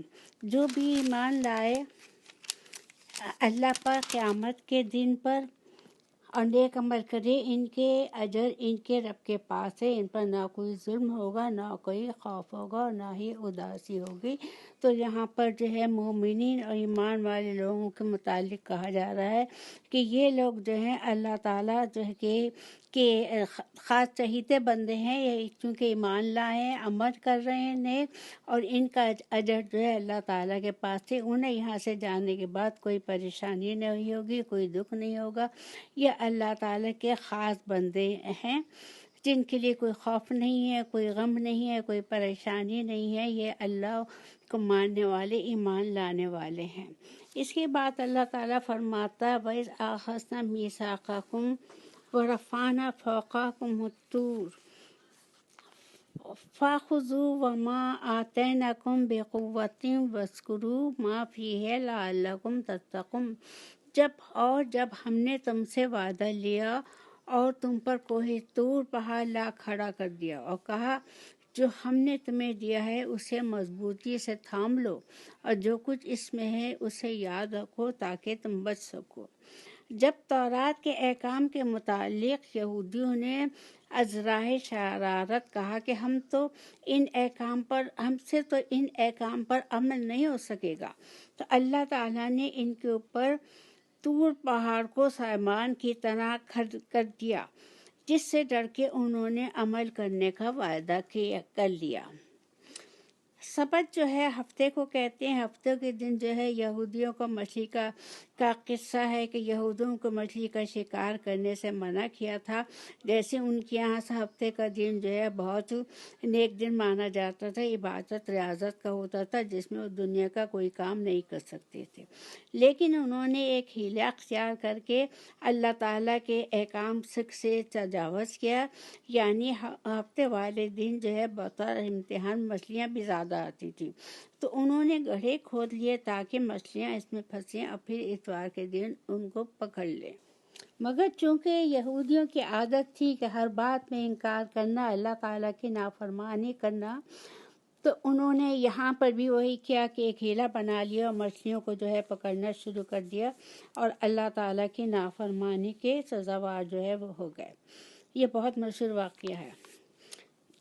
اس کے بعد جو ہے ثم تولیتم من بعد ذلک فلولا فضل اللہ علیکم ورحمتہ لکنتم من الخاسرین، لیکن تم اس کے بعد بھی پھر گئے، پھر اگر اللہ تعالیٰ کا فضل، اس کی رحمت تم پر نہ ہوتی تو تم نقصان والے ہو جاتے۔ یعنی کہ کنٹینیوسلی یہود و نصارہ جو ہے نافرمانی کرتے ہیں، پھر اللہ تعالیٰ ان کو بخش دیتا ہے، پھر ان پر رحمت نازل کرتا ہے۔ بنی اسرائیل کا یہ قصہ شروع سے ہی چلا آ رہا ہے۔ وَلَقَدْ عَلِمْتُمُ الَّذِينَ اعْتَدَوْا مِنْكُمْ فِي السَّبْتِ فَقُلْنَا لَهُمْ كُونُوا قِرَادَةً خَاسِئِينَ، اور یقیناً تمہیں ان لوگوں کا علم بھی ہے جو تم میں سے ہفتے کے بارے میں حد سے بڑھ گئے تھے، اور ہم نے بھی کہہ دیا کہ تم ذلیل بندر بن جاؤ گے۔ یہ قصہ جیسا بھی بتایا تھا کہ ان کو ہفتے کا دن ان کے لیے عبادت ریاضت کا تھا، اور اسی دن مچھلیاں زیادہ آتی تھیں، تو انہوں نے گڑھے کھود کر وہاں پہ مچھلیوں کو جمع کرنا شروع کر دیا۔ اتوار کے دن جو ہے انہوں نے جو ہے وہاں سے جا کر جو ہے وہ مچھلیاں جو ہے وہ پکڑ لیا۔ قصہ دراصل یہ ہے، یہ ہفتے والے لوگوں کا، کہ یہ جو ہے ایک ایسی جگہ رہتے تھے کہ ساحل سمندر اور دریا کے کنارے پہ رہتے تھے۔ ان کے گروپ کے 3 گروہ بن گئے تھے۔ ایک گروہ جو تھا وہ بہت اللہ والا، عبادت اور ریاضت کرنے والا تھا، وہ ہفتے کے دن عبادت ریاضت کرتے تھے۔ دوسرا گروپ جو تھا وہ بیچ میں تھا، کرتا بھی تھا نہیں بھی کرتا تھا۔ تیسرا گروپ جو ہے وہ بالکل گمراہ ہو گیا تھا، وہ دنیا میں انوالو ہو گیا تھا۔ تو انہوں نے یہ غلطی کی کہ ہفتے کے دن جو ہے وہ ان کو جمع کرتے مچھلیوں کو، اتوار کے دن ان کو پکڑ لیا کرتے، تو اللہ تعالیٰ نے ان کو جو ہے بندر بنا دیا، ذلیل بندر بنا دیا۔ ایک دن کیا ہوا کہ ان کے بیچ میں 2 دیواریں تھیں۔ اب جو اچھے لوگ تھے انہوں نے ایک دن دیکھا کہ وہاں سے کوئی آواز نہیں آ رہی، انہوں نے بیچ والے لوگ جن کا ایمان ڈگمگاتا تھا ان سے بات کی کہ یہ جو ہے تیسرے لوگ جو مچھلیاں پکڑا کرتے تھے وہاں سے کوئی آواز نہیں آ رہی۔ جب انہوں نے جا کر دیکھا تو وہ سارے کے سارے لوگ بندر بن گئے تھے۔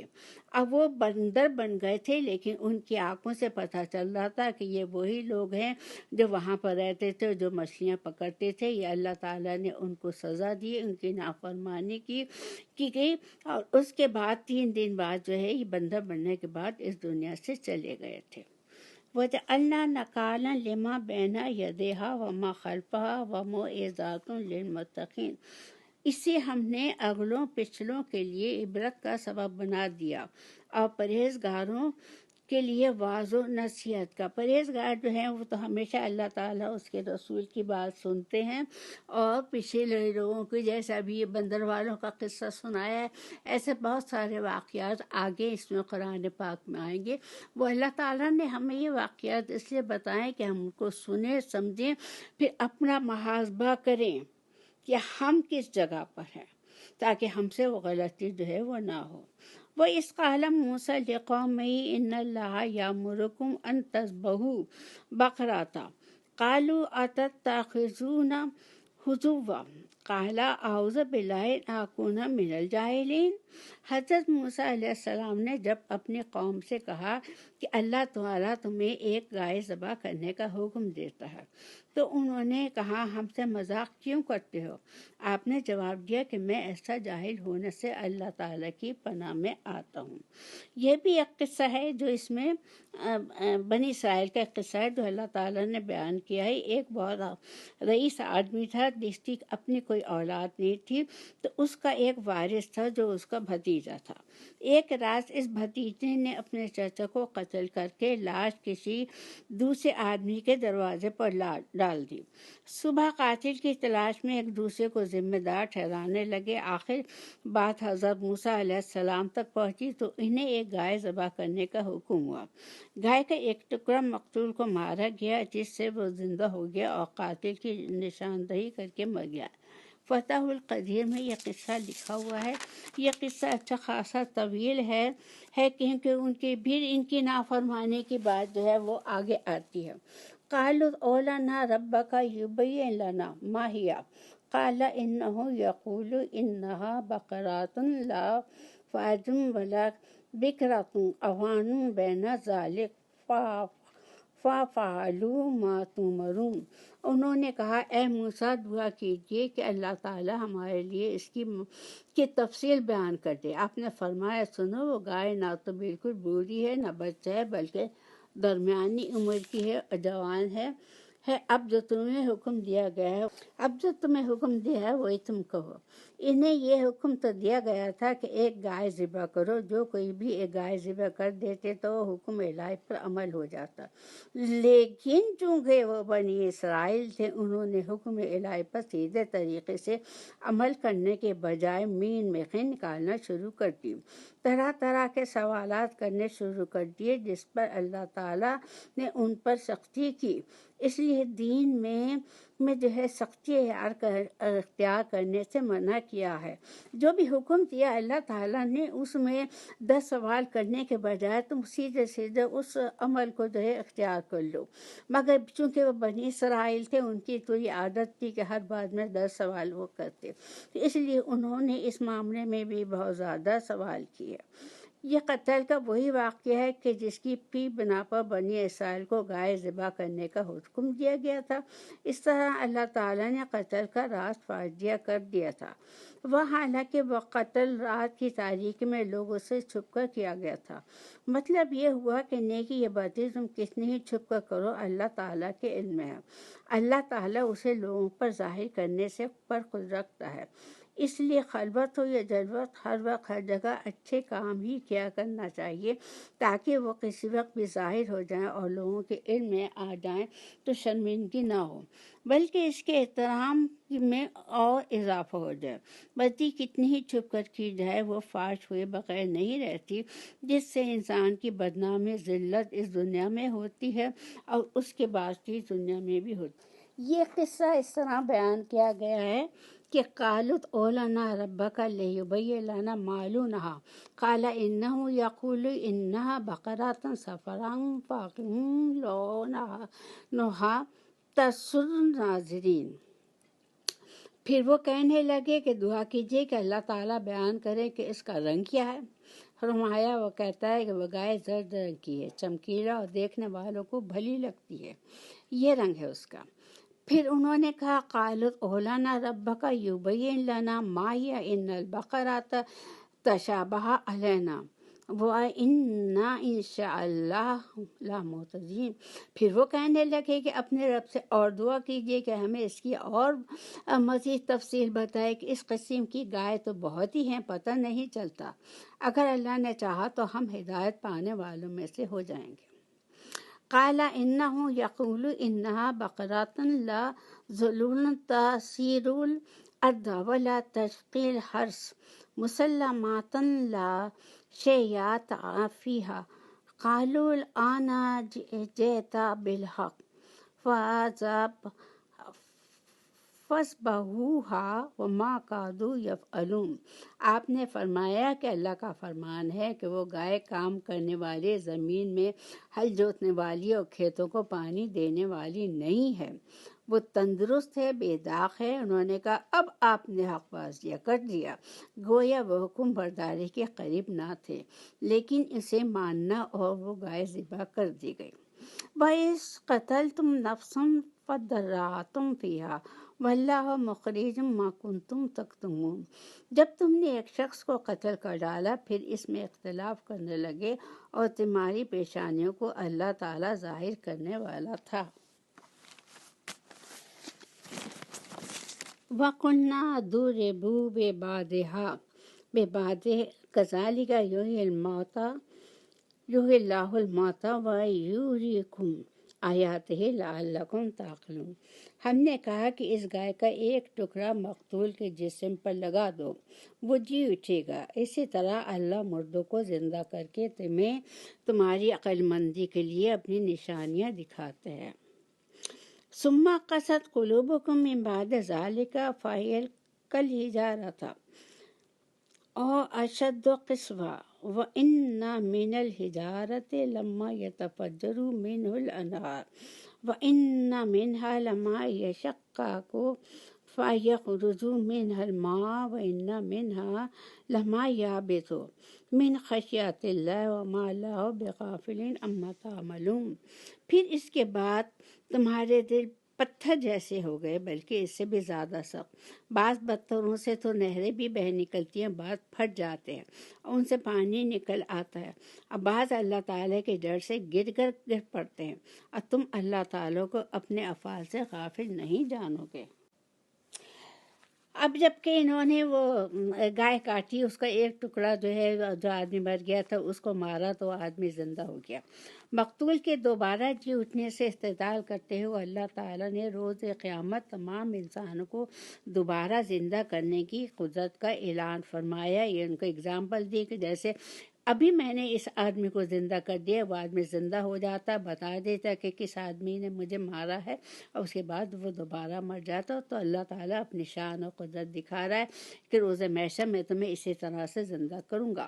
قیامت والے دن دوبارہ مردوں کا زندہ ہونا منکرین قیامت کے لیے جو ہمیشہ حیرت کا باعث ہوتا ہے۔ اس لیے اللہ تعالیٰ نے اس مسئلے کو بھی قرآن کریم میں جگہ جگہ مختلف طریقے سے بیان فرمایا ہے۔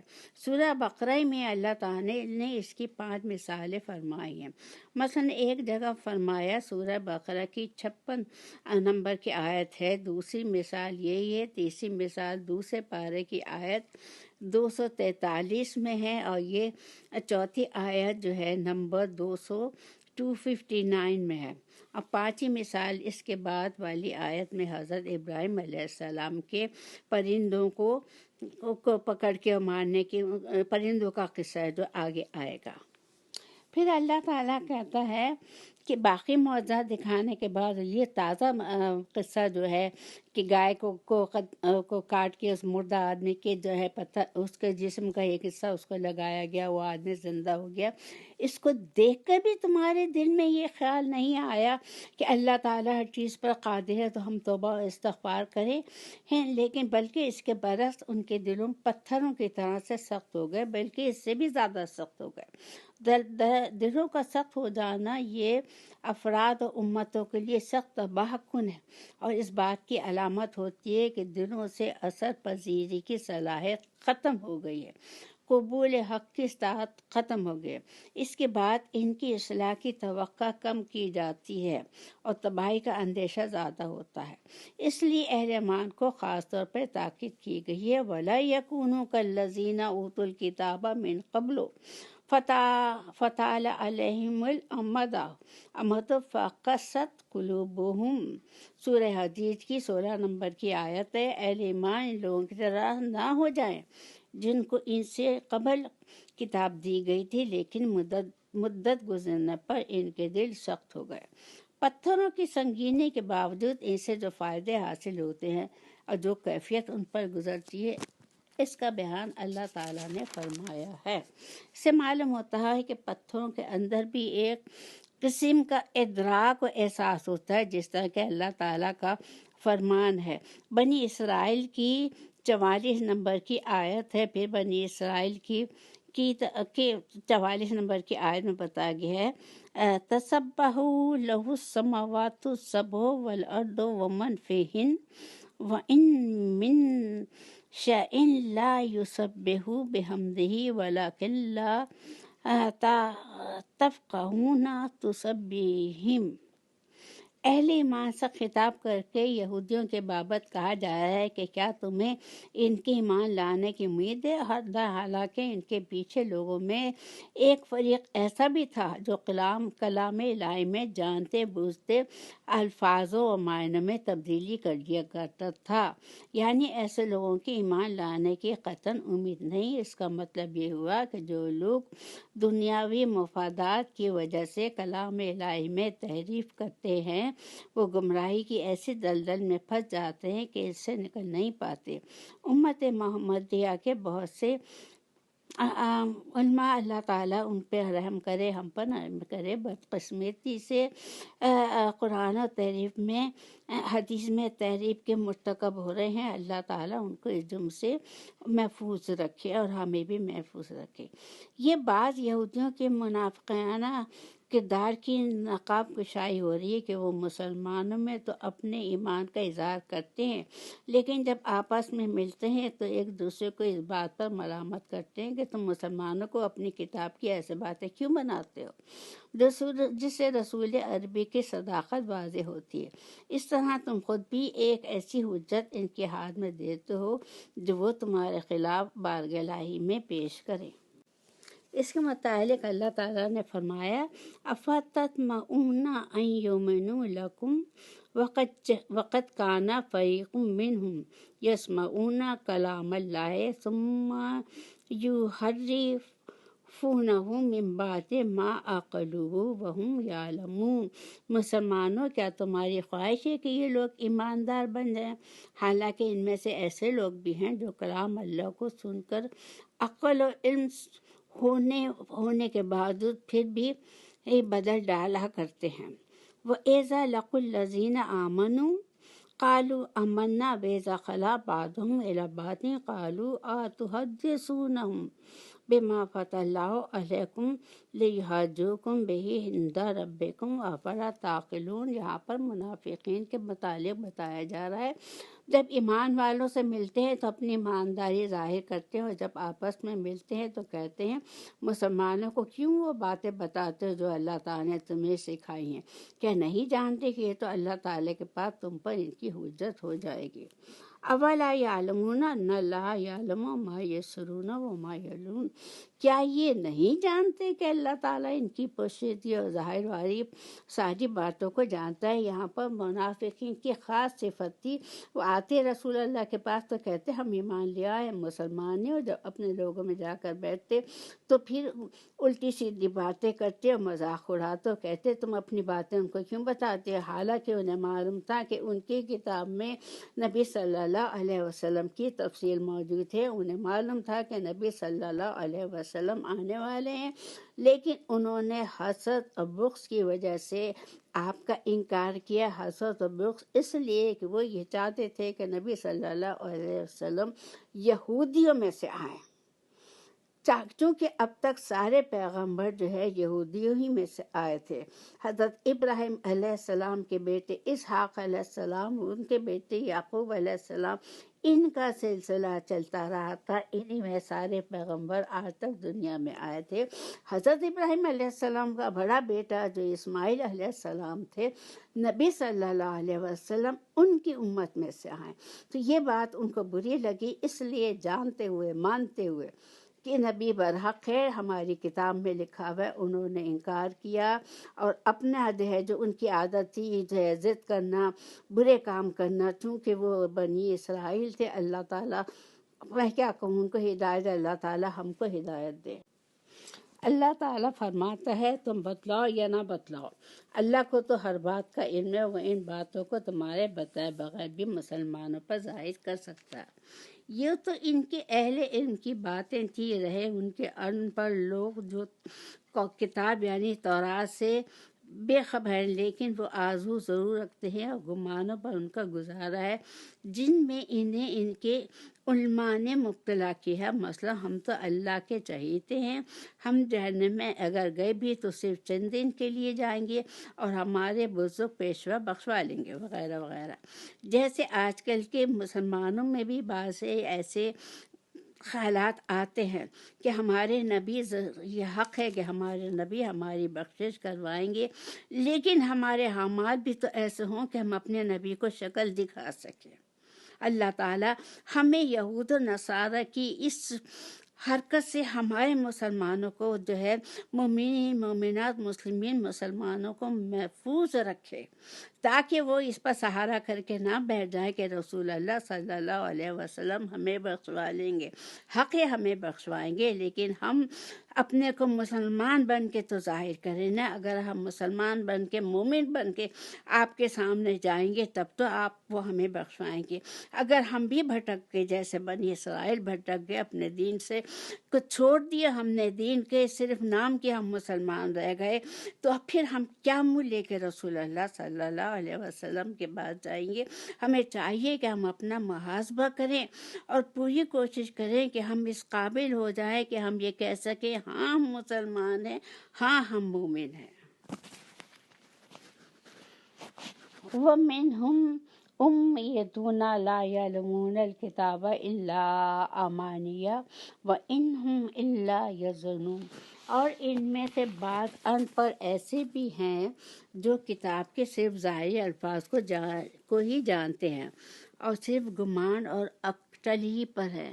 یہود و نصارہ میں سے جیسے ہم خوش نصیب لوگ ہیں کہ اللہ تعالیٰ نے ہمیں قرآن کریم عطا کیا ہے، ہر مسلمان کو اللہ تعالیٰ نے قرآن کریم عطا کیا ہے، لیکن اللہ تعالیٰ ہمیں توفیق عطا فرمائے کہ ہم روز قرآن کو کھولیں، پڑھیں اور سمجھیں، ترجمے اور تفسیر کے ساتھ سمجھیں کہ اس میں کیا لکھا ہے، اللہ تعالیٰ ہم سے کیا چاہتا ہے۔ ہم بھی وہ یہود و نصارہ کی طرح سے نہ ہو جائیں کہ جن کی کتابیں ان کے پاس تھی ہی نہیں، ان کے علماء کے پاس تھی، جو ان کا دل چاہتا تھا بتاتا تھے اور جو دل چاہتا تھا وہ چھپا جاتے تھے۔ ان میں سے بعض ان پڑھ ایسے بھی ہیں جو کتاب کے صرف ظاہری الفاظ کو جانتے ہیں، انہیں نہیں معلوم کہ صحیح لکھا ہوا کیا ہے۔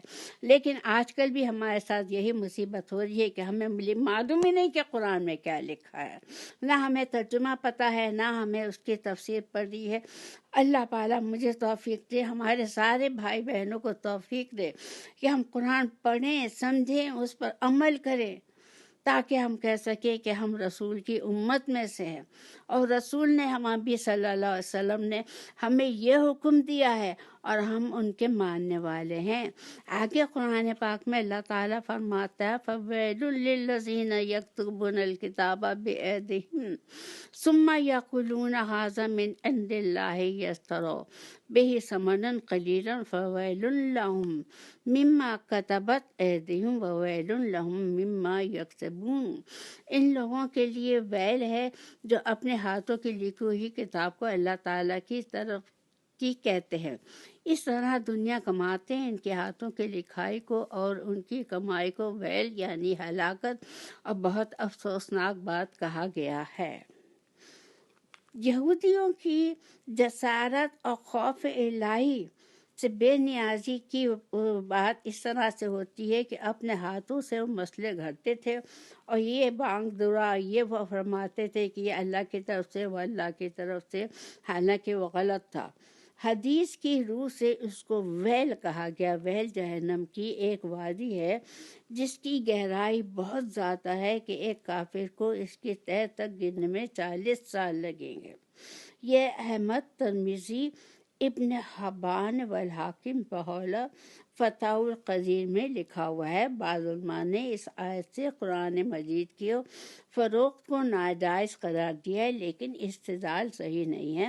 آیت کا مصداق صرف وہی لوگ ہیں جو دنیا کمانے کے لیے کلام الہی میں تعریف کرتے ہیں اور لوگوں کو مذہب کے نام پر دھوکہ دیتے ہیں۔ ہمیں یہ بھی سوچنا چاہیے، آج کل تو یہ کاروبار کھل گیا ہے، خاص طور پہ پاکستان میں جو ہے لوگ جگہ جگہ گلی گلی میں بیٹھے ہوئے ہیں، بیچارے لوگ مصیبت جاتے ہیں وہ ان کو الٹی سیدھی باتیں بتاتے ہیں۔ اللہ مجھے توفیق دے، باقی لوگوں کو توفیق دے کہ ایسے لوگوں سے بچ کے رہو، اللہ سے دعا کرو، اس کی رسول کی احادیث پڑھو، قرآن کو پڑھو، سمجھو اور اس پر عمل کرو۔ قرآن پاک میں اللہ تعالیٰ نے فرمایا ہے وَقَالُوا لَن تَمَسَّنَا النَّارُ إِلَّا أَيَّامًا مَّعْدُودَاتٍ۔ قل اتخذتم عند اللہ عہدا فلن یخلف اللہ عہدہ ام تقولون علی اللہ ما لا تعلمون۔ یہ لوگ کہتے ہیں کہ ہم تو صرف چند روز جہنم میں رہیں گے۔ ان سے کہو کہ کیا تمہارے پاس اللہ تعالیٰ کا کوئی لکھا ہوا پروانہ ہے؟ اگر ہے تو یقیناً اللہ تعالیٰ اپنے وعدے کے خلاف نہیں کرے گا، ہرگز نہیں، بلکہ تم اللہ کے ذمے وہ باتیں لگاتے ہو جنہیں تم نہیں جانتے۔ یہود کہتے ہیں کہ دنیا کی کل زندگی جو ہے 7,000 سال کی، اور ہم 1,000 سال کے بدلے ایک دن جہنم میں رہیں گے، اس حساب سے صرف 7 دن جہنم میں رہیں گے۔ کچھ کہتے تھے کہ ہم 40 دن، کیونکہ ہم نے بچھڑے کو کی عبادت کی تھی، 40 دن جہنم میں رہیں گے اس کی وجہ سے۔ اللہ تعالیٰ نے فرمایا کیا تم نے اللہ سے کوئی وعدہ لیا ہوا ہے؟ یہ بھی سوال یہ بات ہے، یعنی یہ غلط کہتے ہیں، اللہ کے ساتھ اس طرح کا کوئی ان کا وعدہ نہیں ہے۔ پھر اللہ تعالیٰ کہتا ہے یعنی تمہارا یہ دعویٰ کہ ہم اگر جہنم میں گئے بھی تو صرف چند دن ہی کے لیے جائیں گے، تمہاری اپنی طرف سے ہے۔ اس طرح تم اللہ کے ذمے ایسی باتیں لگاتے ہو جن کا تمہیں خود بھی علم نہیں ہے۔ آگے اللہ تعالیٰ اپنا وہ اصول بیان فرماتا ہے جس کی رو سے قیامت والے دن اللہ تعالیٰ نیک و بد کو ان کو نیکی اور بدی کی اجازت دے گا۔ اللہ تعالیٰ فرماتا ہے بل کسبت سیئات احاطت بہ خطیئاتہ فاولئک اصحاب النار هم فیہا خالدون۔ یقیناً جس نے بھی برے کام کیے اور اس کی نافرمانیوں نے اسے گھیر لیا تو ہمیشہ کے لیے جہنمی ہے۔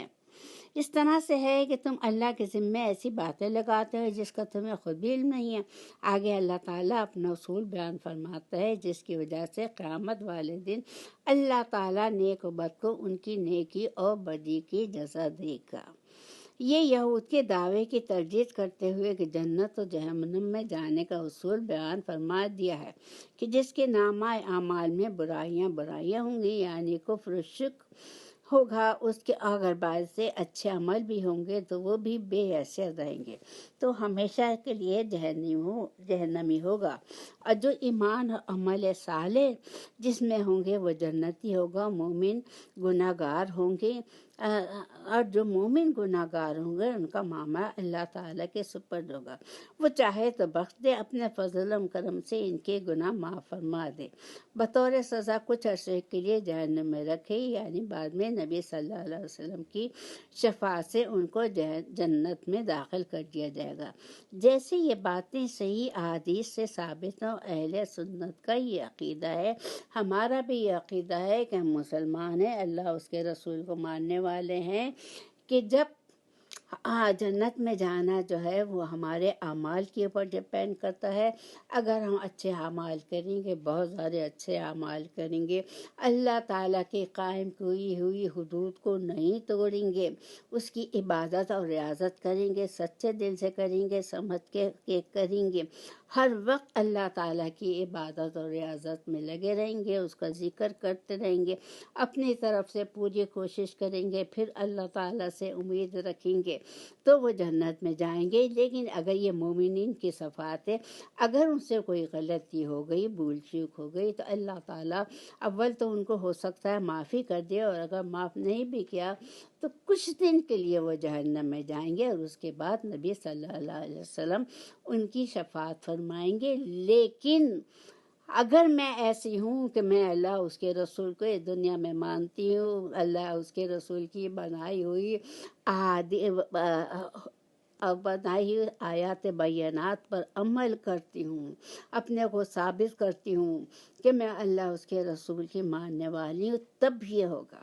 میں خالی زبان کی مسلمان نہ ہوں کہ میں منہ سے تک ہوں ہاں جی میں بڑی اللہ والی ہوں، میں عبادت کرتی ہوں، میں ریاضت کرتی ہوں، نماز پڑھتی ہوں، قرآن نہیں پڑھتی، روزے رکھتی ہوں، اللہ ان میں جو ہے سچائی اور دل سے میں روزے رکھوں، میری جو بھی عبادت ہو، ریاضت ہو، وہ اللہ کے لیے کروں، خشوع و خضوع سے کروں، دل سے کروں، خوف سے کروں، کہ یہ میرے اعمال اللہ تعالیٰ قبول کر لے، میری غلطیوں سے درگزر کرے۔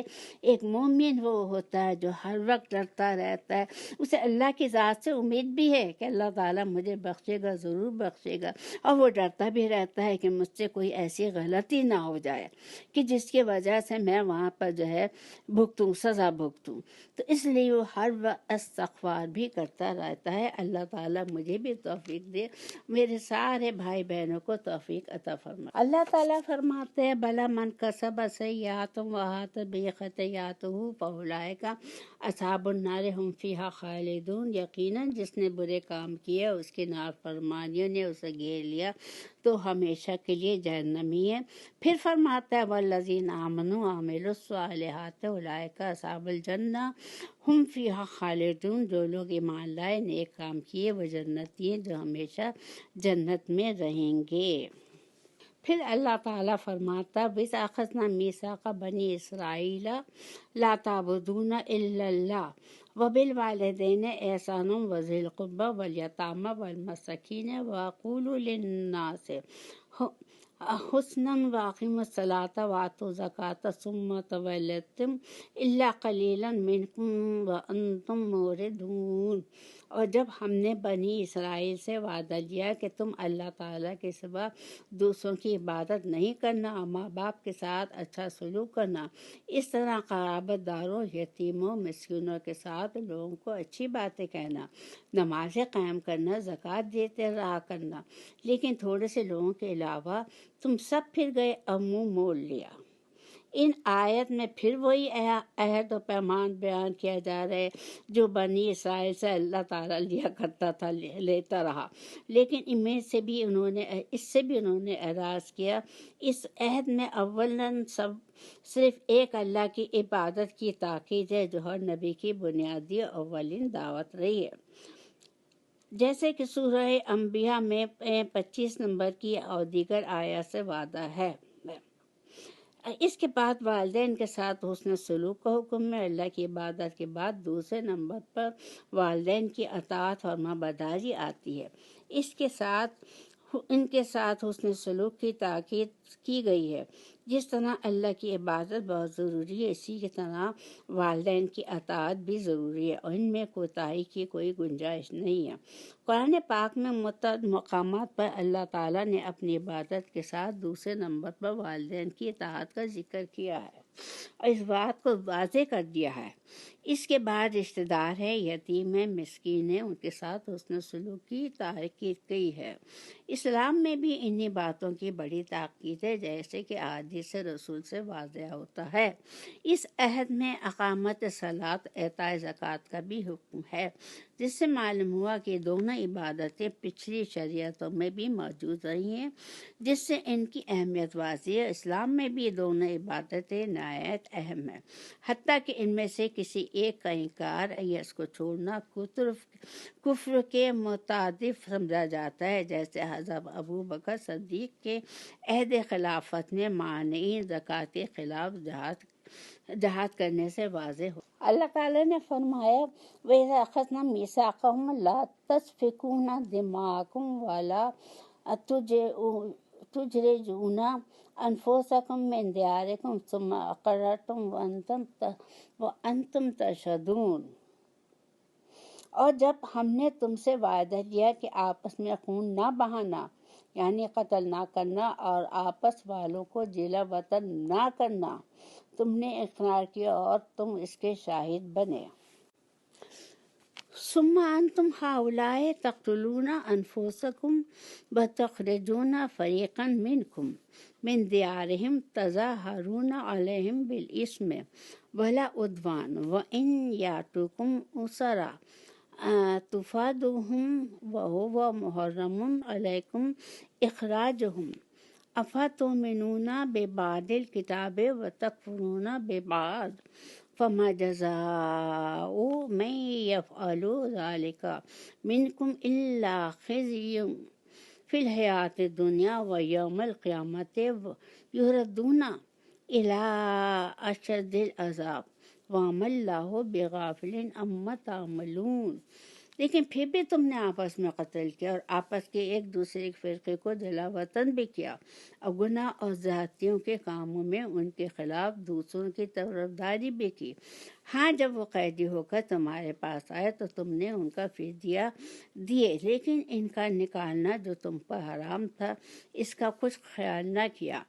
بعض ایک کام پر ایمان رکھتے ہو، بعض کے ساتھ کفر کرتے ہو۔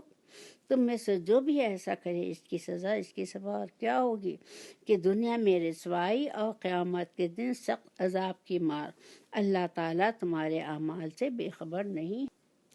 یہ دراصل قصہ نبی صلی اللہ علیہ وسلم کے زمانے میں انصار جو اسلام سے قبل مشرک تھے، اس کے بعد انصار و انصار بن گئے تھے، اس سے پہلے کے دو قبیلوں کا یہ قصہ ہے جن کا نام اوس اور خزرج تھا۔ ان کی آپس میں ہر وقت لڑائی رہتی تھی، جنگ رہتی تھی۔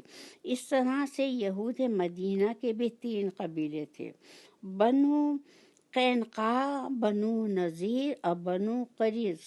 یہ بھی آپس میں ہر وقت لڑتے رہتے تھے۔ بنو قریظہ اوس کے حلیف یعنی ساتھی اور بنو قینقاع اور بنو نذیر خزرج کے حلیف تھے۔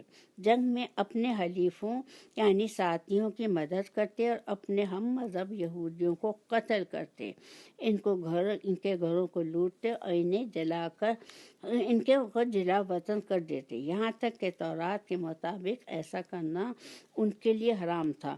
لیکن پھر بھی انہوں نے یہودیوں کو جب یہ مغلوب ہونے کی وجہ سے قیدی بن جاتے تو فدیہ دے کر چھڑاتے، کہتے کہ ہمیں تو تورات میں یہی حکم دیا گیا ہے۔ ان آیات میں یہودیوں کے اسی کردار کو بیان کیا گیا ہے۔ انہوں نے شریعت کو ممکنہ بنا لیا تھا، بعض چیزوں پر ایمان لاتے تھے، بعض کو ترک کر دیتے تھے، کسی حکم پر عمل کرتے تھے اور کسی وقت شریعت کی کسی حکم کو اہمیت ہی نہیں دیتے تھے۔ قتل، اخراج اور ایک دوسرے کے خلاف مدد کرنا ان کی شریعت میں بھی حرام تھا۔ ان امور کا تو انہوں نے بے محابہ ارتکاب کیا اور فدیہ دے کر چھڑانے کا جو حکم تھا اس پر عمل کیا، حالانکہ اگر پہلے 3 امور کا وہ لحاظ رکھتے تو فدیہ دے کر چھڑانے کی نوبت ہی نہیں آتی۔ اللہ تعالیٰ فرماتا ہے اولئک الذین اشتروا الحیاۃ الدنیا بالآخرہ ولا یخفف عنہم العذاب ولا هم ینصرون۔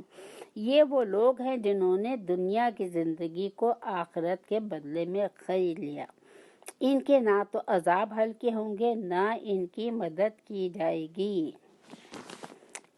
یہ شریعت کی کسی حکم کو مان لینے اور کسی کو نظر انداز کر دینے کی سزا بیان کی جا رہی ہے۔ اس کی سزا دنیا میں عزت و سرفرازی کی جگہ جو مکمل شریعت پر عمل کرنے کا نتیجہ ہے، ذلت، رسوائی اور آخرت میں ابدی نعمتوں کے بجائے سخت عذاب ہے۔ اس سے معلوم ہوا کہ اللہ کے ہاں وہ اطاعت قبول ہے جو مکمل ہو۔ بعض باتوں کو مان لینا یا ان پر عمل کر لینا اللہ تعالیٰ کے ہاں اس کی کوئی اہمیت نہیں ہے۔ یہ آیت ہم مسلمانوں کو بھی دعوت غور و فکر دیتی ہے کہ کہیں مسلمانوں کو ذلت و رسوائی کی وجہ سے بھی مسلمانوں کا وہی حال نہ ہو جائے جو اس آیت میں مذکور ہے۔ اس لیے ہمیں اللہ اور اس کے رسول کو مانتے ہوئے ان کے ہر حکم کو ماننا چاہیے۔ ہمارے ہاتھ میں نہیں ہے، ہم مسلمان ہیں، اسلام والے ہیں۔ مسلم کا مطلب یہ ہے مطیع و فرما بردار، جو کہا سنا اس پر عمل کیا۔ ہم سے یہ غلطی نہیں ہونا چاہیے کہ ہم اللہ، اس کے رسول اور قرآن کے ایک حکم کو مانیں، دوسرے کو نہ مانیں۔ جو اللہ اس کے رسول نے کہا ہے وہ آمنا صدقنا و اطعنا کی مثل ہے۔ اللہ تعالیٰ مجھے ہمارے سارے بہن بھائیوں کو سچا مسلمان، مطیع و فرما بردار اور سچا مومن جو آمنا صدقنا کہتا ہو کرنے والا بنا دے۔ آمین ثم آمین۔